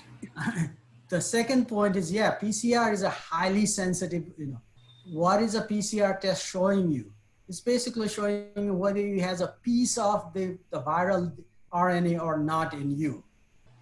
It's not going to tell you, all the PCR positive, is it a viable virus, or I've had an infection and it's just, I have that little piece. That's not going to tell you whether you're infectious or not. So it's going to capture everybody who have some remnant of the virus. So, and if you use that, it's not the tool itself that is bad. It is the use, people, why they are using it, how they are using it, just like anything else. It's not the sword or whatever the tool that is bad. It's how it's being used or misused is the problem, okay? In this context or any other context. So that's my take. So does it mean that like just the PCR that was invented back then, and right now whatever PCRs we've been using across the globe, like does it have a like transformed form right now then? Yeah, the PCR it's a really powerful technology, but you can use it for like anything else, for good purposes, bad purposes. I don't know the specific organization you're talking about, what their argument against it, but yeah, I mean, any piece of technology is going to have a really good part. Think about TNT, Nobel Peace Prize. What was that? Alfred Nobel. He invented dynamite, right? TNT, trinitrotoluene. Right. He killed a lot of people. You can use it for a lot of good, or you can use it to kill a lot of people. Atomic bomb, right? Einstein and all the inventors of those. There's a lot of good things about nuclear energy, from treatment of cancer to blow up the world, right? So that's the discussion, is how are we using the technology rather than. Thank you, sir. Thank you. Sunil sir, would you like to add anything else, Sunil sir? This is thing. Madhav भट्टजीले धेरै राम्रो धेरै यसमा कुरा गरिसक्नुभयो। यसमा खासै अब केही छैन। अहिलेको परिप्रेक्ष्यमा चाहिँ नि गोल्ड स्ट्यान्डर्ड टेस्ट हो, पिसिआर हो। यसले गर्ने के छ भन्दाखेरि रिसर्च पर्पजमा जे गर्ने हो, हामीले पनि यसमा डायग्नोस्टिकमा त्यही नै गर्ने हो। भाइरसको चाहिँ नि आरएनए अथवा डीएनए लाई एम्प्लिफाई गरेर हामीले छ कि छैन हेर्ने हो। त्यहीबाट तपाईको डायग्नोसिस गर्ने हो, हैन? त्यसको लागि युज गर्ने हो। अब यसमा चाहिँ नि अरु कोरालाजीले भन्नुभयो कुन संस्थाले के भन्छ थाहा छैन, र नेपालमा पनि अहिले चाहिँ नि भइराखेको त्यही पर्पजलाई हो, र अहिलेको हिसाबले चाहिँ नि अरु यसले थोरै टाइम लिन्छ, तर अहिले परिप्रेक्ष्यमा तपाईको चाहिँ एकदम हामीले चाहिँ नि मर्निङको चाहिँ नि इभिनिङमा चाहिँ यदि हामीले गर्न सक्छौँ भने तपाईको रिपोर्ट दिन सक्छौँ भने एकदम राम्रो हुन्छ। अर्को चाहिँ अब त के छ भन्दाखेरि माइक्रोचिप बेस तपाईको पीसीआर टेस्ट इन्डियाले तपाईको आईसीएमआरले तपाईको अप्रुभ गरिसकेको छ। यसले तपाईको चाहिँ आधी घण्टादेखि 1 घण्टासम्म तपाईको रिपोर्ट दिन्छ भने र पोर्टेबल हुन्छ र सस्तो पनि पर्छ भन्ने कुरा अहिले न्युजमा एकदम आइराखेको छ। त्यो बाहेक तपाईको But sir, we salute you, sir, because the doctors that have been working in Nepal over the last 6 months is really miraculous. Though the people have been just making a lot of comments against this and that, right? But the reality is that just you guys have been really doing a lot of work, and I really salute you and hats off you. Thank you, sir. Okay, thank you so much. अरु केही प्रश्न छैन भने आजको अब कार्यक्रमलाई अब rap up गर्नु पर्ला। कोही हाम्रो चाहिँ हरिदत्त जी निस्कनु भयो क्यारे है, उहाँ चाहिँ अघि अहिले मैले देखिन। अर्को कुरा ल ठिकै छ ल माधव भट्ट सर, अरु सरले चाहिँ यति राम्रो चाहिँ नि आफ्नो चाहिँ नि टाइम दिएर यति धेरै राम्रो त्यो गर्नुभयो र यो म्याटेरियल प्रिपरेसनमा पनि हाम्रो चाहिँ नि हामीसँग कम्युनिकेसन गरेर हाम्रो टिमसँग बसेर हामीले एकदम डिस्कस गर्ने टाइम दिनुभयो। त्यसको लागि माधव भट्टजीलाई चाहिँ हाम्रो चाहिँ नि यो अर्गनाइजिङ टिमको तर्फबाट धेरै धेरै धन्यवाद दिन चाहन्छु। र यति राम्रो चाहिँ लाइभली डिस्कसन भयो। 2 घण्टा प्रेजेन्टेसन चाहिँ 1 घण्टा त डिस्कसनै भयो। हेर्नु 3 आवर्स, यो 3 आवर्स भनेको र अहिलेसम्म पनि यति धेरै साथीहरू बसेर सुन्नु भएको छ। सबैले म धन्यवाद दिन चाहन्छु। र त्यसैले माधव भट्टजीलाई चाहिँ धन्यवाद दिँदै आजको चाहिँ कार्यक्रमलाई चाहिँ अब अन्ततिर लग्नलाई चाहिँ हाम्रो खगेनजी हुनुहुन्छ। खगेन सर हुनुहुन्न डाक्टर साहब। अब युवराज भट्टजी, मैले तपाईतिर चाहिँ यसो चाहिँ माइक सबै साथीहरूलाई धेरै धेरै धन्यवाद भन्दै चाहिँ नि माइक तपाईतिर यसो मैले चाहिँ पठाएँ। ल अब चाहिँ यसलाई कन्क्लुजन गरिदिनु होला। Thank you sir. ल हुन्छ, धेरै धेरै धन्यवाद किनोट स्पिकर, पार्टिसिपेन्ट अनि डाक्टर जोशी लगायत हाम्रा सम्पूर्ण साथीहरू जुन यो असाध्य ग्रान्ड सक्सेस गर्नुभयो। लाइभली सबै साथीहरूले हेर्नुभयो, सुनिदिनु भएको छ। फेसबुकबाट पनि निकै लाइभ भएको छ र लाइभली डिस्कसन धेरै कन्ट्राडिक्सनहरूका कुराहरू थिए, धेरै मिथका कुराहरू थिए, त्यो सबै कुराहरूसँग पनि भयो। र अरू कुराहरूमा आउँदाखेरि हामीले हरेक सेक्टरमा कसरी लान सकिन्छ भन्ने कुरा पनि एउटा वे आउट भयो। र हामीले यहाँनिर एउटा फोरममा के पनि लर्न गऱ्यौँ त भन्दाखेरि हामीले के गर्नुपर्ने रहेछ र हामीले सरकारलाई कसरी चाहिँ एउटा भनौँ न एडभाइजरी सर्भिसेस दिन सकिन्छ भन्ने कुरा पनि डिफ्रेन्ट स्टेक होल्डरको कमिटमेन्टहरू पनि आयो। जुन डाक्टर साहबले बिचमा अल अफ सडनको कुरा आयो, जसो नेसनल पब्लिक हेल्थ एसोसिएसनको कुराहरू, उहाँहरूको round of meetings, round of seminar वेबिनारहरू भएको छ। उहाँहरूले पनि धेरै एक्सर्साइज गर्नुभएको।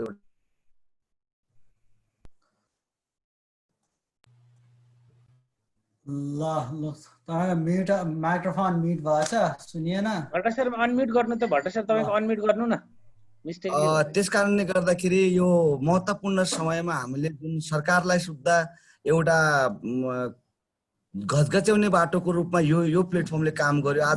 आजको प्रेजेन्टेसनले गर्दाखेरि मलाई लाग्छ धेरै स्टेक होल्डरहरू पनि यससँग रिलेटेड स्टेक होल्डरहरू आएको थियो र उहाँहरूको सक्रिय सहभागिता र क्वेसन पनि त्यस्तैमा जुन मोडरेट गरियो, जुन आएको क्लियरेन्स भयो, यो पार्टले गर्दाखेरि भोलि हामी यसलाई एउटा कन्सोलिडेटेड वेमा गएर नेपाल सरकारलाई जुन गर्नुपर्ने उहाँहरू धेरै गर्नुभएको थियो, इफोर्ट दिनुभएको थियो, इनिसिएटिभ्स भएको छैन भन्न मिल्दैन। तर इनिसिएटिभ्समा कहीँनिर कमी कमजोरीहरूमा इरर्सहरू हुन सक्छन्। त्यसमा सप्लिमेन्ट्री कम्प्लिमेन्ट्री कुराहरू यो प्रेजेन्टेसनले पनि सरकारलाई केही हदसम्म बढाउन सक्ने एउटा स्टेप अफ गर्ला भन्ने पनि हामीले यो महसुस गऱ्यौँ।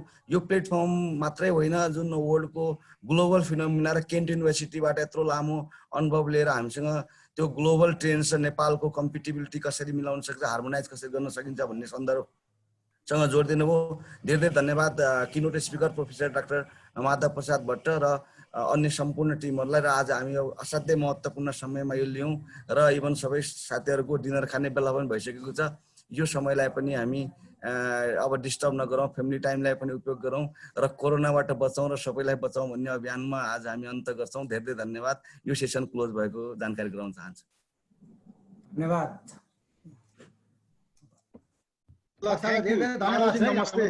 ल